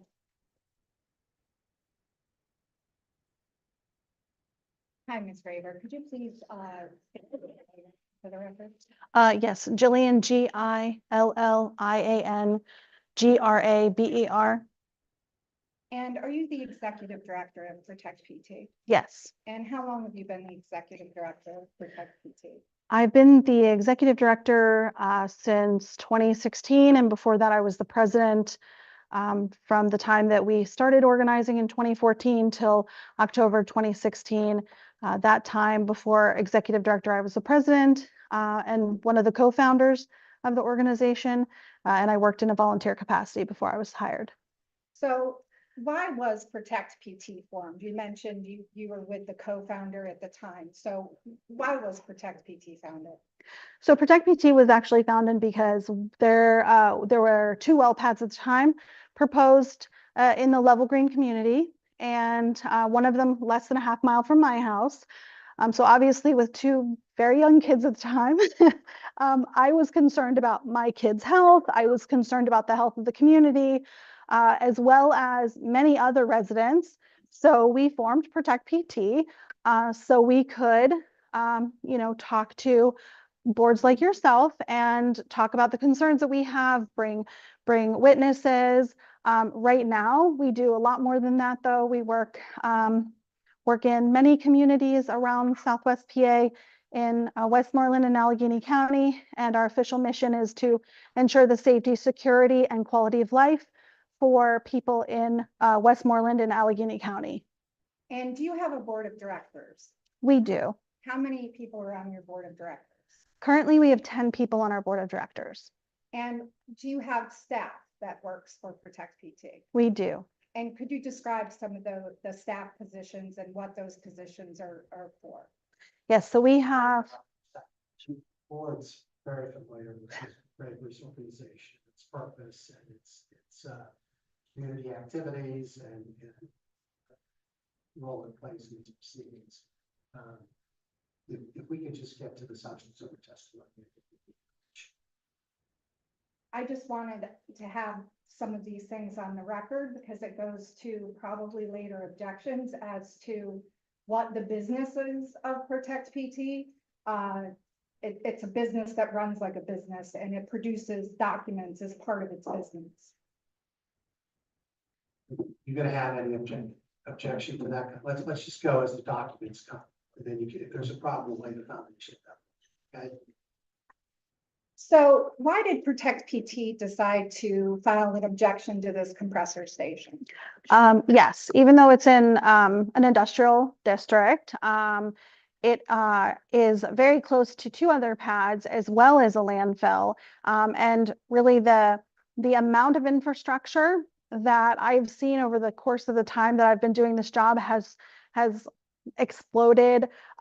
First 4 well pads or 2 well pads, then 4 well pads, then 7, then 12. I think many of you have been here for most of them. And it's this site in particular is part of that whole layout.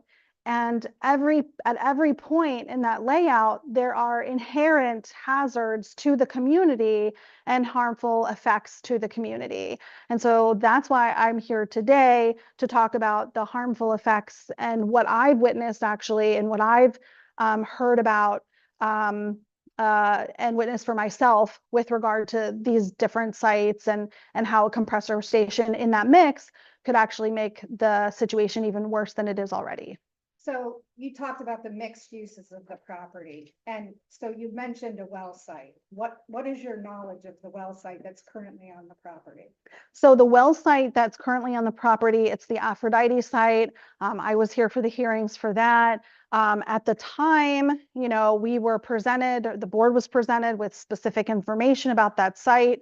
And then I actually just found out maybe a month or so ago, or 2 months ago, that they were going to bury radioactive waste, their drill cuttings on the site. That was actually never disclosed to this board when they made their decision for that site.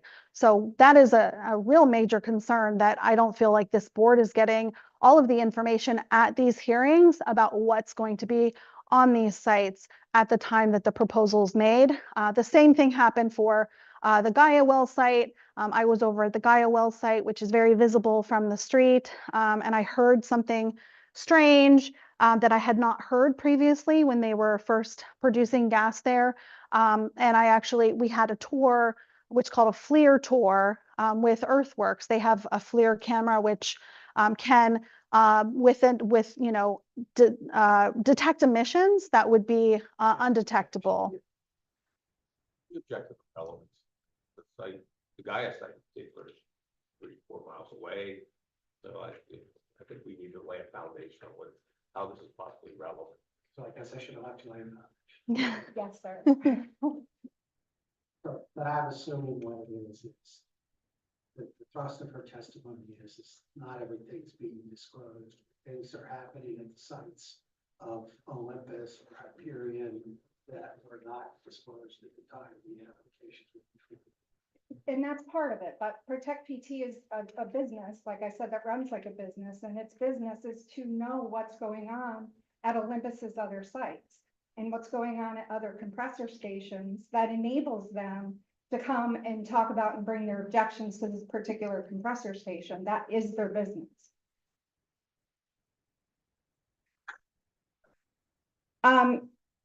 Just quickly, because it's going to be fresh on everyone's mind, what is that you have in front of you? So I have this this spill report from Olympus that they made with the Can you read second. the title of it? Yes, it's the final report remediation action completion report from the Metis well pad.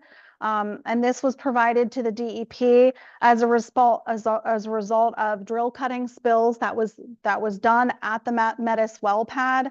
I heard testimony at the Metis well pad hearing that they had a spill at the Gaia well pad. I knew nothing about it.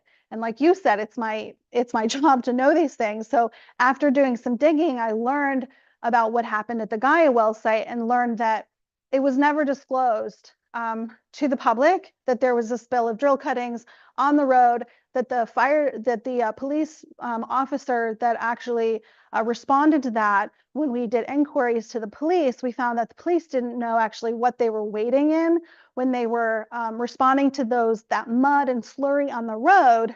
They had no idea of what was actually in there. With speculating. Well, I said, perhaps speculating, but it's also hearsay. I don't know that her position as executive director, who gathers this knowledge, can override a hearsay objection under the zoning. So I think what she can tell us is what she's observed when she started with the Gaia pad, I assume it was flaring, or she can talk about that she finds out about this Gaia road accident sometime afterwards because of the medicine report. But the board doesn't want her saying, Officer Jones told me this and Neighbor Smith told me that. Okay. I understand, but going back to the foundation, that is part of her job. We'll try to Well, avoid those. even if that's part of the foundation, she can Okay. outline what she's personally observed. She can outline.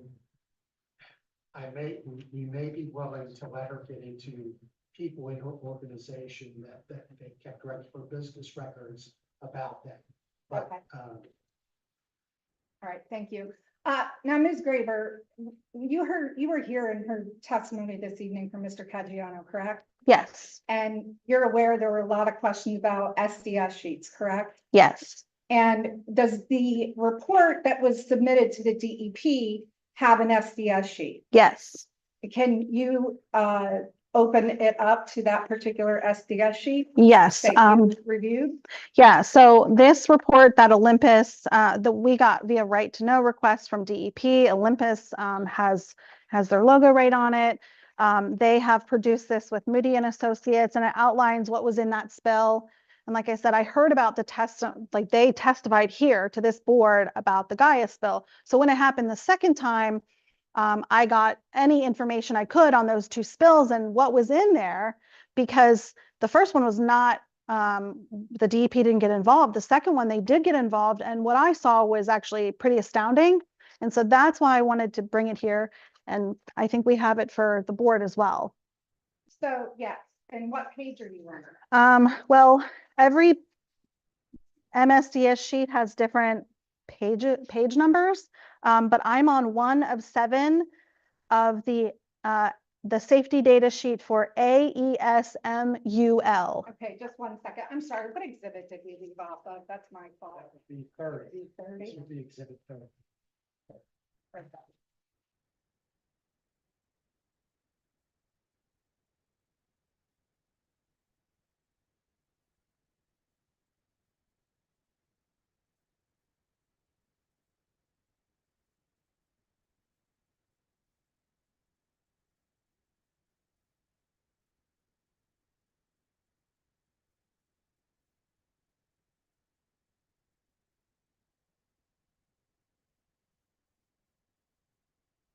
Like we're a copy short or 2 copies short. I apologize if you don't mind sharing.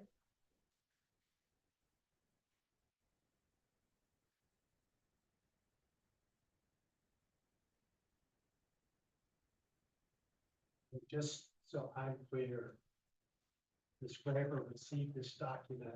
It's got purposes of the record. It's titled Final Report for Remedial Action Completion Report. It has a seal for a senior geologist from Moody Associates. This document is what was provided to you when you made a right to know request. The right to know request to the That's correct. spill, the road spill at Metz. That's correct, Mr. Sweeney. So let's back up then. What is your understanding of what this report is? So my understanding of this report is that they spilled drill cuttings and some drilling fluid on the access road. A truck overturned and they had to clean it up. And then as part of that cleanup, they actually have to tell the DEP what was in that spill. So let's stop there and go to the report on tables. Yep. Table 1. Yes.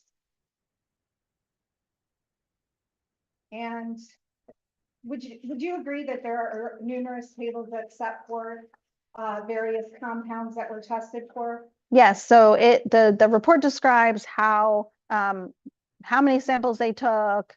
They took like background samples, which is the BG. They took soil samples, which is the SO.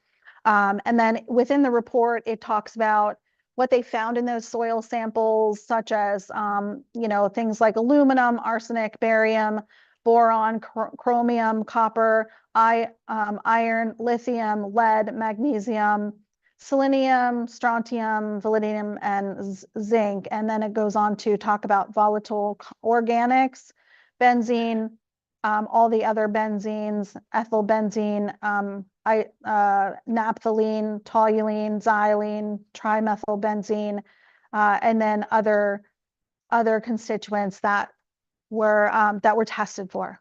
So, and as part of these reports that operators have to submit to the DEP, do they also have to submit safety data sheets? They do, particularly in spills, because they're basically telling the DEP what they spilled. And so if we go to Appendix A, starting with the safety data sheet, it says page 1 of 6. Yep. Would you agree that this is the beginning of the safety data sheets that were included for this incident? Yes, this is one of the drilling fluids. It says ABS 40 base LV is the chemical name. And what is this? If you look under hazards identification, how is this identified? This identifies as flammable liquid with category 4 acute toxicity, dermal toxicity, category 5 skin corrosion, irritation, serious eye damage, inflammation, aspiration hazard. So when it's inhaled, there's a hazard as well. Combustible liquid, harmed if swallowed. And it goes, it goes on to describe the hazards. So would you agree that there are numerous safety data sheets included in this report? Yes, Now, have you ever seen safety data sheets like this? Have you seen any in the Hyperion special application? no, And if we go to, I think you had the page mark, Jillian. it's the AES, so it's the third safety data sheet. The second one is the ABS 40 mud slurry. And then the third one is AES MUL. And Ms. Graver, what is the hazards identification for this particular chemical? So really similar to the other one, acute toxicity, dermal, skin corrosion, irritation, serious eye damage, and a skin sensitivity, carcinogenic. So it's a carcinogen, I imagine, specific target organ toxicity, aspiration hazard. You're supposed, and I tell you what to do in case you're exposed to it. And then, And so let's move on to the next page. mhm. Section 3, the composition information on ingredient. Yeah, so the composition information, it talks about chemical name, blend of fatty acids, acid amini, I don't know what that, how to say that, blend of chemically modified tall oil derivative, mixture of fatty acids, tall oil, trade secret, trade secret, trade secret, and I don't know how to say the last one. So you would agree that safety data sheets from Olympus, when produced, in fact, have not disclosed all of the chemicals in the safety data sheet. Is that correct? That's correct, and it says 100% confidential in the percentage category. And I noticed also when hearing Mr. Caggiano's testimony and then reading over this, I noticed that some of these chemicals, it really specifies that first responders should have specific gear and protective equipment when responding to these incidents. And I don't know if the Hyperion or Olympus people had that, but I would hope that they would when they responded to this incident. So moving on then to page 5 of 7, in section 11, it says toxicological information. Is that right? Yes. And in order to determine the toxicology of a chemical, what is listed there as far as acute toxicity chemicals? How many trade secrets are listed? So 3 trade secrets are listed. And then down below, there's more. 2 more trade secrets are listed in the table at the bottom of the page. And again, it talks about STOT, which is specific target organ toxicity. So you would imagine that if you're reading it correctly, would be, specifically problematic to organs. Now, moving on to ecological information, page Mhm. 6 of 7. Yes. Would you agree that this section pertains to water supplies and other waters of the Commonwealth? Yes, and it says acute aquatic toxicity, trade secret, not available, trade secret, not available, mixture of fatty acid, tall oil, blend of chemically modified tall oil derivative, trade secret, blend of fatty acid, something, and then the other chemical that I cannot pronounce. So moving on to page 7 of 7, and this type of disclaimer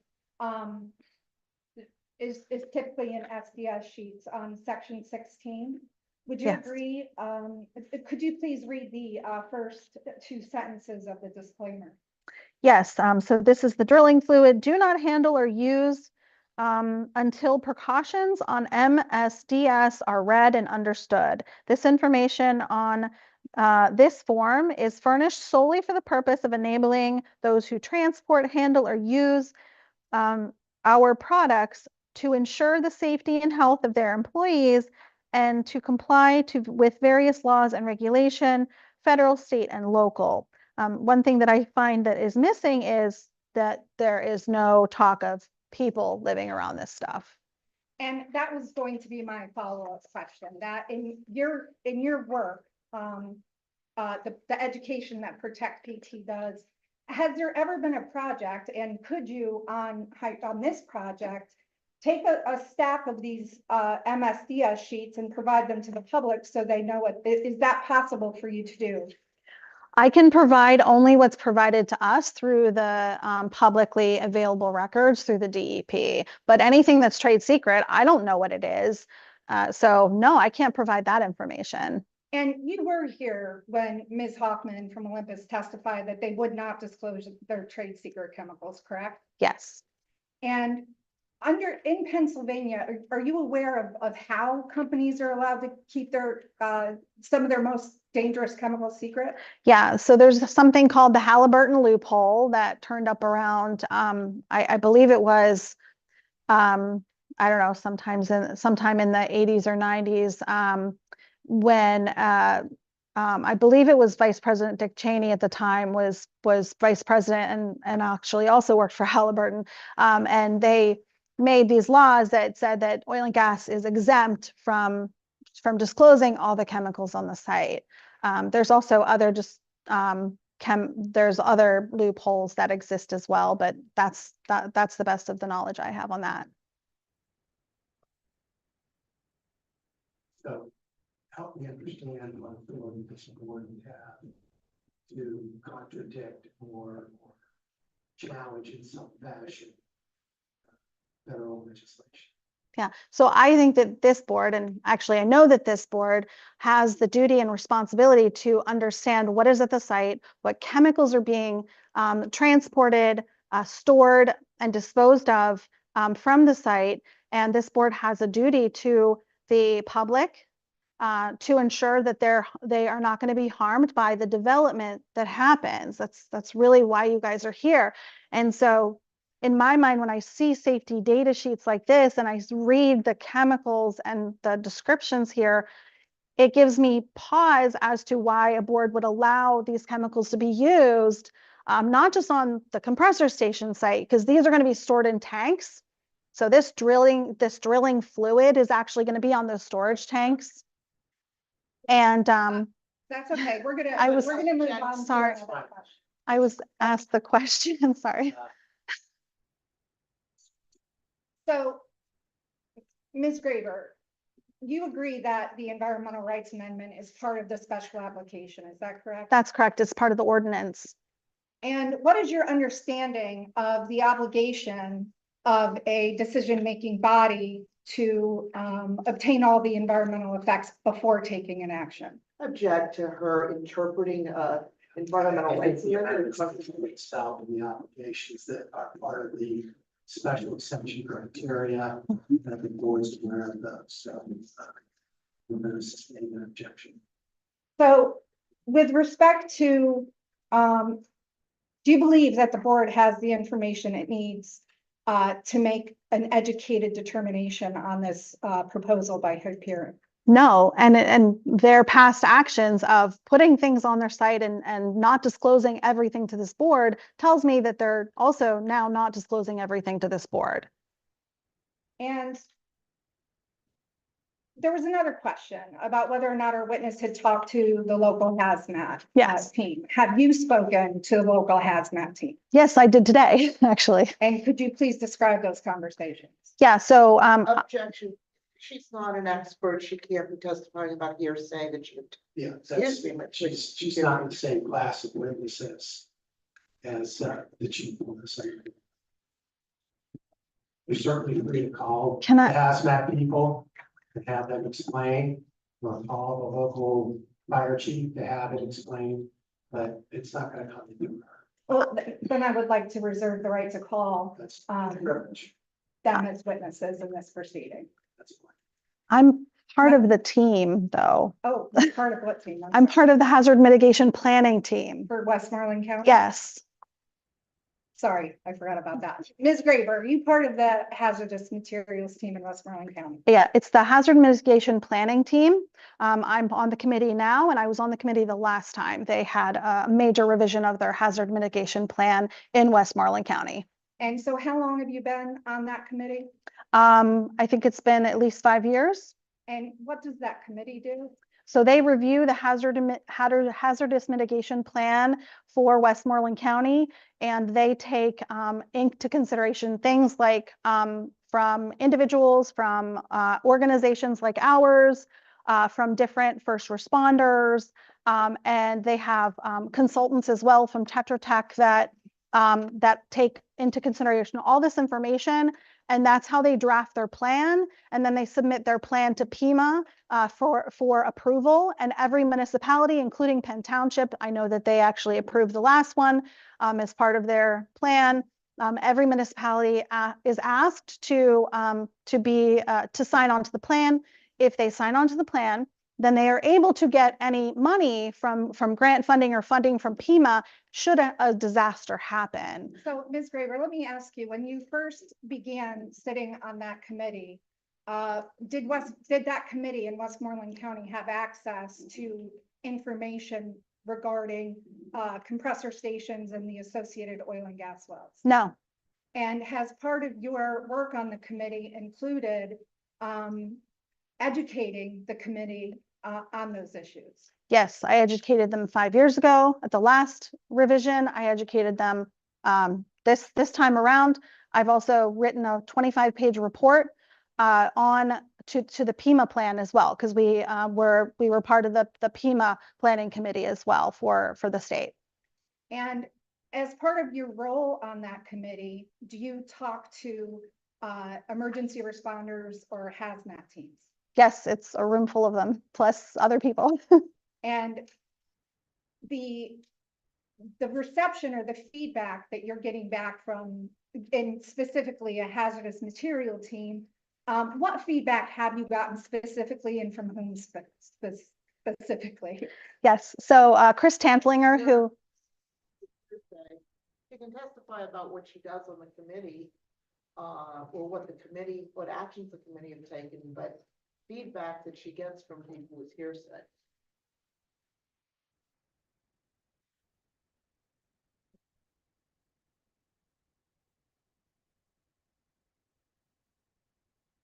This information is obtained in the normal course of business of the committee. that's correct. Meetings, reports are generally based in part of those minutes. That's correct. Tetra Tech takes the minutes and they put the recommendations of the organizations that are there into the plan if they feel that they're appropriate. Forms for testimony like we have tonight, or is it an informal? It's an informal committee type setting.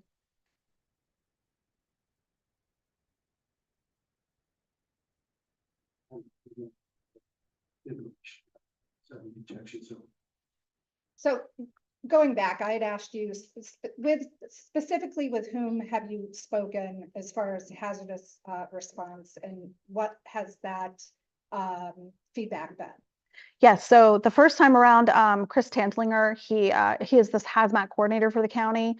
He will head and facilitate partly in conjunction with Tetra Tech the plan and revisions to the plan. We evaluate different hazards that have happened over the course of time and evaluate whether those hazards should go into the next revision of the plan or if they should be taken out. We also evaluate what hazards are missing in the plan and what should be added. And what hazards are missing, in your opinion, in the current plan for the county? Yes. I would object. Her opinion about what's missing is not, she's not an expert. If she wants to, again, talk about what the committee put in the plan, why they didn't put other things in the plan based on her information from being on the committee, that's different. Penny is she can say that this area of hazard, potential hazard incident is not contained. Like, understand where I'm going? Okay, not, I think this should be here. Right. No, this, and we're here, let's put out the thing in the past. We're here about oil and gas. So that's if I'm assuming. Correct. Right? Correct. So Ms. Graver, the committee, when you started on the committee, did the committee feel that it had enough information about the oil and gas industry when you started? No. And why was that? They quite frankly can't be experts on everything and can't put everything into the plan until it's proposed in communities, until it's a hazard to communities, and then they start to respond to those hazards. So oil and gas development, while having conventional wells for hundreds of years in Westmoreland County, it's only within the last maybe 10 years that oil and gas, unconventional oil and gas, and all the infrastructure that goes along with it is something relatively new to the committee. So the hazardous, so what was the plan had pipelines in it, but it was lacking well pads, compressor stations, pig launchers, cryogenic facilities.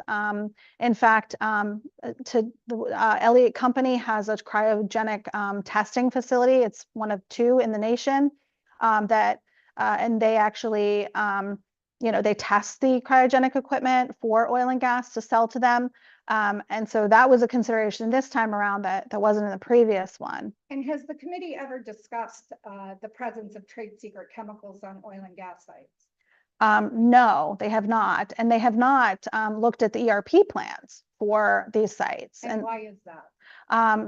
A lot of times they're not given access. And actually today, the hazmat coordinator made a recommendation for the plan that going forward, public safety in the county would be given a 7-day review. And that's one of the recommendations we're going to make before any new development happens. That way, public safety can have an opportunity to look over the plan, to identify hazards that are not identified in ERP plans, because it's not just the oil and gas industry, it's many different industries that come into the county, many different developments that happen in the county, and sometimes these things are not really planned out properly. So let me back up quickly. So are you saying that the committee is introducing a proposal that the committee review all applications like this application? What does that proposal specifically mean? Yeah, so we're hoping that the county will enact a proposal to review any development and give a 7-day review to public safety, so public safety can make comments on that before the development goes forward. And what do you mean by public safety? Who are those stakeholders? Public safety, so the LEPC, which I believe Mr. Caggiano talked about, which is the local emergency planning committee, which I've also been to those meetings as well. And individuals like Mr. Tanslinger, who is the hazmat coordinator for the county, oftentimes the director for the county, and several other first responders. And when will the committee have a decision on that proposal? So we're going to begin outreach and surveys very soon here. There are actually surveys that were just released. So people can comment on the survey, they can take the survey. And then there will be a series of public hearings. There are actually going to be 2, one starting end of August, around the 1st of the month of September. So they don't have a specific date yet or time, but they did outline today the 2 public hearings and what they would entail. And apart from your position on that committee, are you a member of any other boards or committees similar to that? Trying to think. I mean, I made a comment to the PEMA, the Pennsylvania Emergency Management Plan, and we were part of that committee last year, and included 25 pages of comments of things that were not included in that plan, which again stem from cryogenic facilities. And this of course is a statewide plan. So we included things that were not included in the state plan, like for instance, the new Beaver Cracker plant, that's not in the last iteration. And so back to the proposed compressor station. have there already been complaints that have been made to to Protect PT about the existing operations on that property? Yes. And what complaints has Protect PT received regarding the property? Yes, so we've received noise complaints from the Poseidon well site. We've received, that's really the bulk of it. We've also received traffic complaints from different traffic issues. And what does Protect PT advise people to do when they call with an issue? When people call with an issue, we highly suggest that they talk to the township, first and foremost. If we identify it's something that should be reported to DEP, we go through the process of how they report that to DEP, where they can find the complaint form online, how they should fill it out, because a lot of times if you fill out the form and you don't request a call or email, you won't get one because the state's very backed up. So a lot of times I will request when I notice something and make a complaint on that complaint form, I will request a callback or an email. A lot of times if I have pictures or video, I will make sure that I add that. And so we instruct residents to do the same thing. Take video, take pictures, of the complaint and ensure that you have evidence. And I'm going to hand you what is marked as Exhibit 31. Yep, I have one already. Okay. And can you identify what that exhibit is? Yes, this is actually a map that at the time Huntley and Huntley, now called Olympus, actually provided to the township for the Poseidon well site and the noise complaints. Your Honor, at this point, I would object to the relevance of this. These are noise complaints from the well pad. I understand it's a well path. It goes to the operations of the applicant organization. Or can give it what Ms. Graber, again, could you identify what that exhibit is? Yes, so this is a map of the Poseidon noise complaints that Huntley and Huntley was kind enough to put together for us of the different complaints that we received to the township. And what does this map depict? So it depicts in red. So actually first, the Poseidon well pad's there. And if you look at the map, right within that yellow line on the other side of Wilderness Road, there's like Ramaley Road and then the intersection with Wilderness Road. So that's where the compressor station is going to be located. So all within this yellow circle, which is the half mile, I would assume, and then the green circle, which I believe is the mile. And it talks about all the little red dots are the parcels in which the township and we at Protect BT and presumably Huntley and Huntley had complaints about noise. I know that they Huntley and Huntley actually co-located at one of these residents their noise monitor with ours because we've done noise monitoring at these sites. And then you can see all the way to the right-hand side, it's about 2 miles away.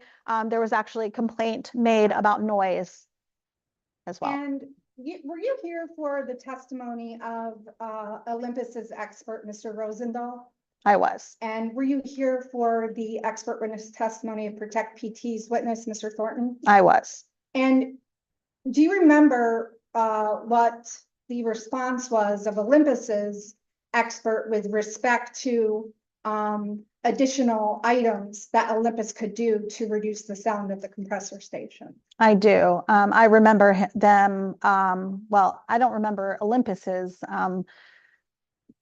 expert talking about any type of mitigation. I do, however, remember Mr. Thornton talking about mitigation measures. Thank When you. I would object to this witness trying to recall testimony that the board's heard that's been transcribed. The testimony is what it is. It's transcribed. what you thought. Well, first, Ms. Kondo spent much of her last cross-examination asking our witness about testimony he may or may not have heard. I'm done with this question with respect to the testimony and some of the deficiencies in the sound program. I'm going to move on from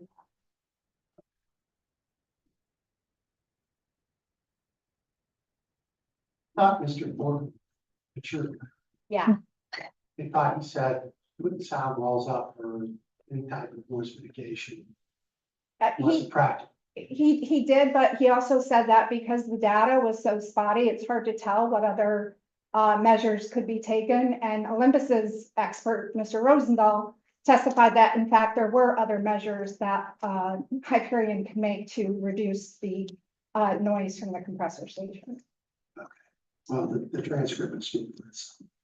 So, Ms. Graver, what is the purpose of you sharing this map with the noise complaints in this hearing? One of the purposes is just to show how far-reaching complaints can be. I mean, we've had complaints of things that are many miles away, but are on the truck route of an Olympus site. And because it's on the truck route, people are impacted by it. We do noise studies, and those noise studies show that there's a lot of noise from the trucks. There's noise from the development itself. A lot of times they say, well, once the site is in production, there's no noise, but actually over at the Gaia site, there's a lot of noise from the dehydrators that they didn't disclose at the hearing that are actually there now. So, Ms. Graver, does Protect PT just hate the oil and gas industry? No, we want to protect the community, and anything, whether it be oil and gas or anything else that would put harm into the community, we would want to object to that thing. So you have no personal feelings about the oil and gas industry as opposed to the coal industry, is that right? That's correct. And actually, before this job, I had no clue about the oil and gas industry, but over the last almost 10 years, 10 years in April or December, I learned everything I could because it was going to be right next to my house. And so what else does Protect PT do? You mentioned you do air sampling, you do noise testing. What is Protect PT's involvement in keeping up with the health effects of the oil and gas industry, specifically including compressor stations? Yes. Your Honor's subject is what's testifying about health effects. She's not testifying She's as not an going to expert. testify about health effects. I think she's going to testify about Our work. testing or what data collection to offer to give an opinion about health effects. Is that correct? That's correct. The It's just- question was We do what noise health- sampling, we do air sampling, we do surveys and such to compile data about health effects. Yeah. So could you please describe what Protect PT does to compile information about health effects? Yes. So one of the ways we compile information is simply by talking to the community and asking the community what their impacts have been. And sometimes those impacts are not actually from the oil and gas industry, but from some other site. So for instance, a couple of years ago, I received a call from a neighbor on Snyder Road that was smelling lots of gas and was wondering if it was the Poseidon well site. And nothing was really going on at the pad at the time. So I said, no, it's not. But after further investigation, I learned that it was actually the landfill that was stinking up the whole neighborhood. So again, we would respond to that and talk to the resident about how to appropriately document that complaint. We do education classes on everything from how to do those complaints online, how to evacuate in a case of an emergency and what residents should know, because oftentimes they're not told. We also talk about air and water impacts, not just from the production and extraction, but also from the waste. The waste is really very bad, and it's on our roads. So, okay. So sure. So we have gathered data on the radium 226 and 228 within the waste stream. We look at reports like this that show all the constituents in the drill cuttings, in the brine, in the produced water, whatever you want to call it. And we look at all of that data. We ensure that the public is informed about anything that we get. So we have an extensive database of lots of information from the DEP, from the companies themselves about what is not being disclosed to the public at the time of hearings like this that we find out later through records requests and things like that. We do noise monitoring, we do air monitoring, we also do water monitoring, particularly around waste sites for waste leaks. And what does Protect PT advise people to do if they call with a health concern? What is Protect PT's role in that? Sure. So in addition to having a mobile app tool, so anybody on any device can start a report. That report actually goes to our environmental scientist. She can respond to that report. So we encourage people to use our mobile app to report those things. And then from our mobile app, you can actually access the DEP complaint form. So then they can make a complaint right to the DEP. If that person complains of something that the DEP doesn't have jurisdiction over, for instance, we then recommend the other places that they could report. So if it's in Allegheny County, we recommend they talk to the county health department. If it's in Penn Township, we suggest that they contact the township. So depending on what it is. And are you aware of any other sites that will be like this site where there will be 2 pads and a compressor station on the same site? Is Protect PT aware of any other sites like that? There are lots of sites around Pennsylvania where there are huge build outs. One thing that comes to mind is the Mark West facility. First it was 1 well pad, then it was several, then it was processing facilities and pipelines and pig launchers. And this facility now, if you look at it from now to the previous records, it's gigantic compared to what it used to be. And with respect to the application that's before the board with the compressor station, is that a use that Protect PT has objected to before in a compressor station in other forums? I think this is our first compressor station. The only other one that Olympus has is, or not even has yet, but is in the process of, is in Upper Borough. We did send a comment to DEP about that one, I believe, and I think our environmental scientist probably has a lot more information about that than I do. And so when Protect PT is evaluating a site, does it research the particular operator?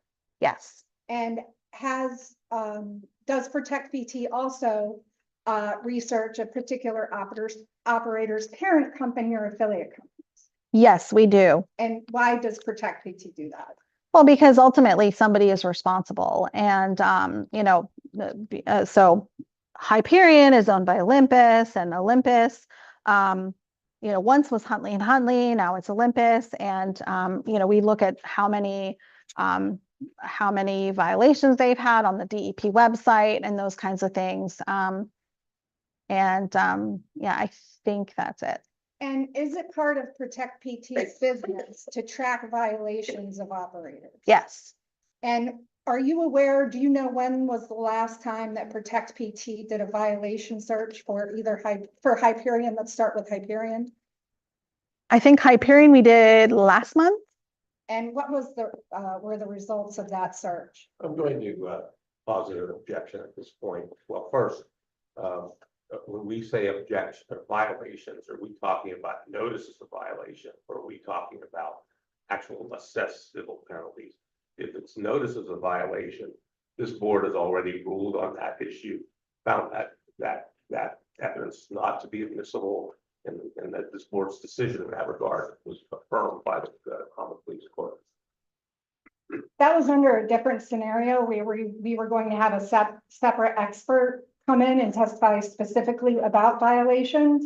A major part of Protect PT's business is tracking the compliance of operators so they know what type of actor is basically engaging in activities in their backyard and whether they're proven to be a safe operator. The problem with it is the analogy to looking up someone's criminal history and putting out, it's been arrested for this, arrested for this, arrested for this, without going the whole 9 yards and saying, this arrest resulted in a conviction.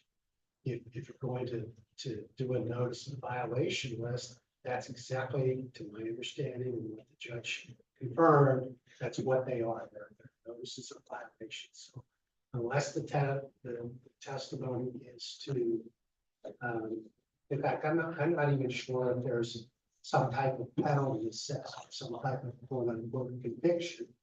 She can testify to that, even if that's what they do in the normal course of business. We still get into the hearsay on hearsay issue.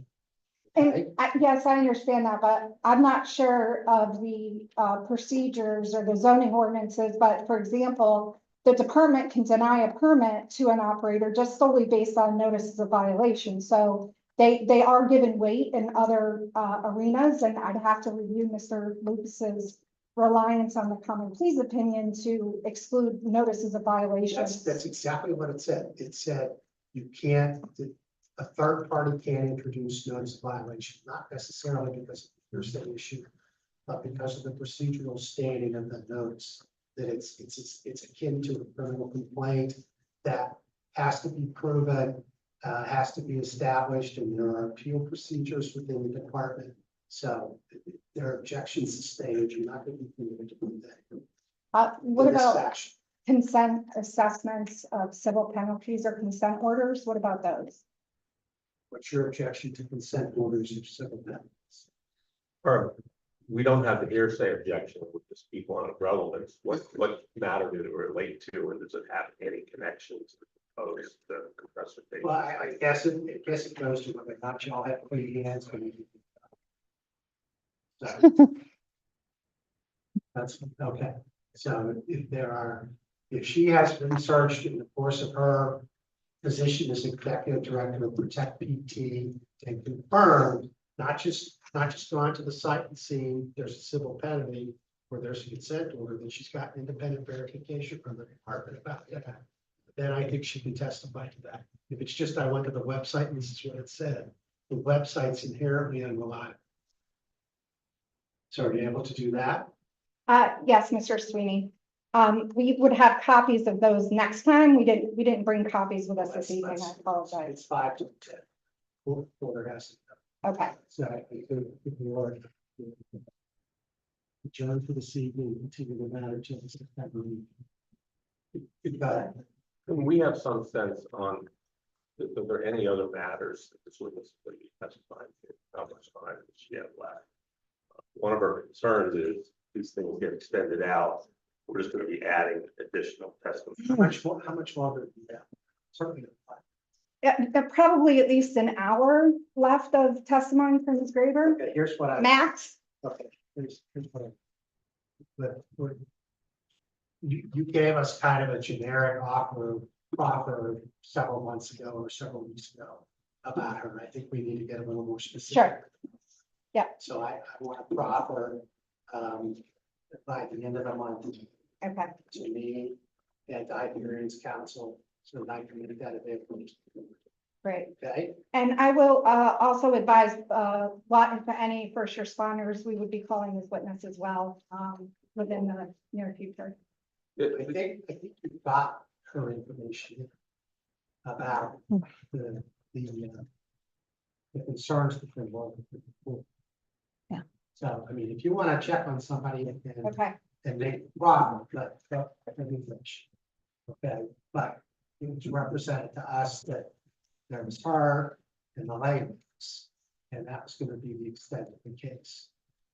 So, you know, if you're going to expand that, we need to know, and we can't have first responders come in and say, oh, you know, the same thing that the chief said. If I don't know what this is, you've made your point about the SDSs and the trade secret language that has some type of cloak to it, in your opinion. Okay, so thank you so much. Yeah, multiple concerns here.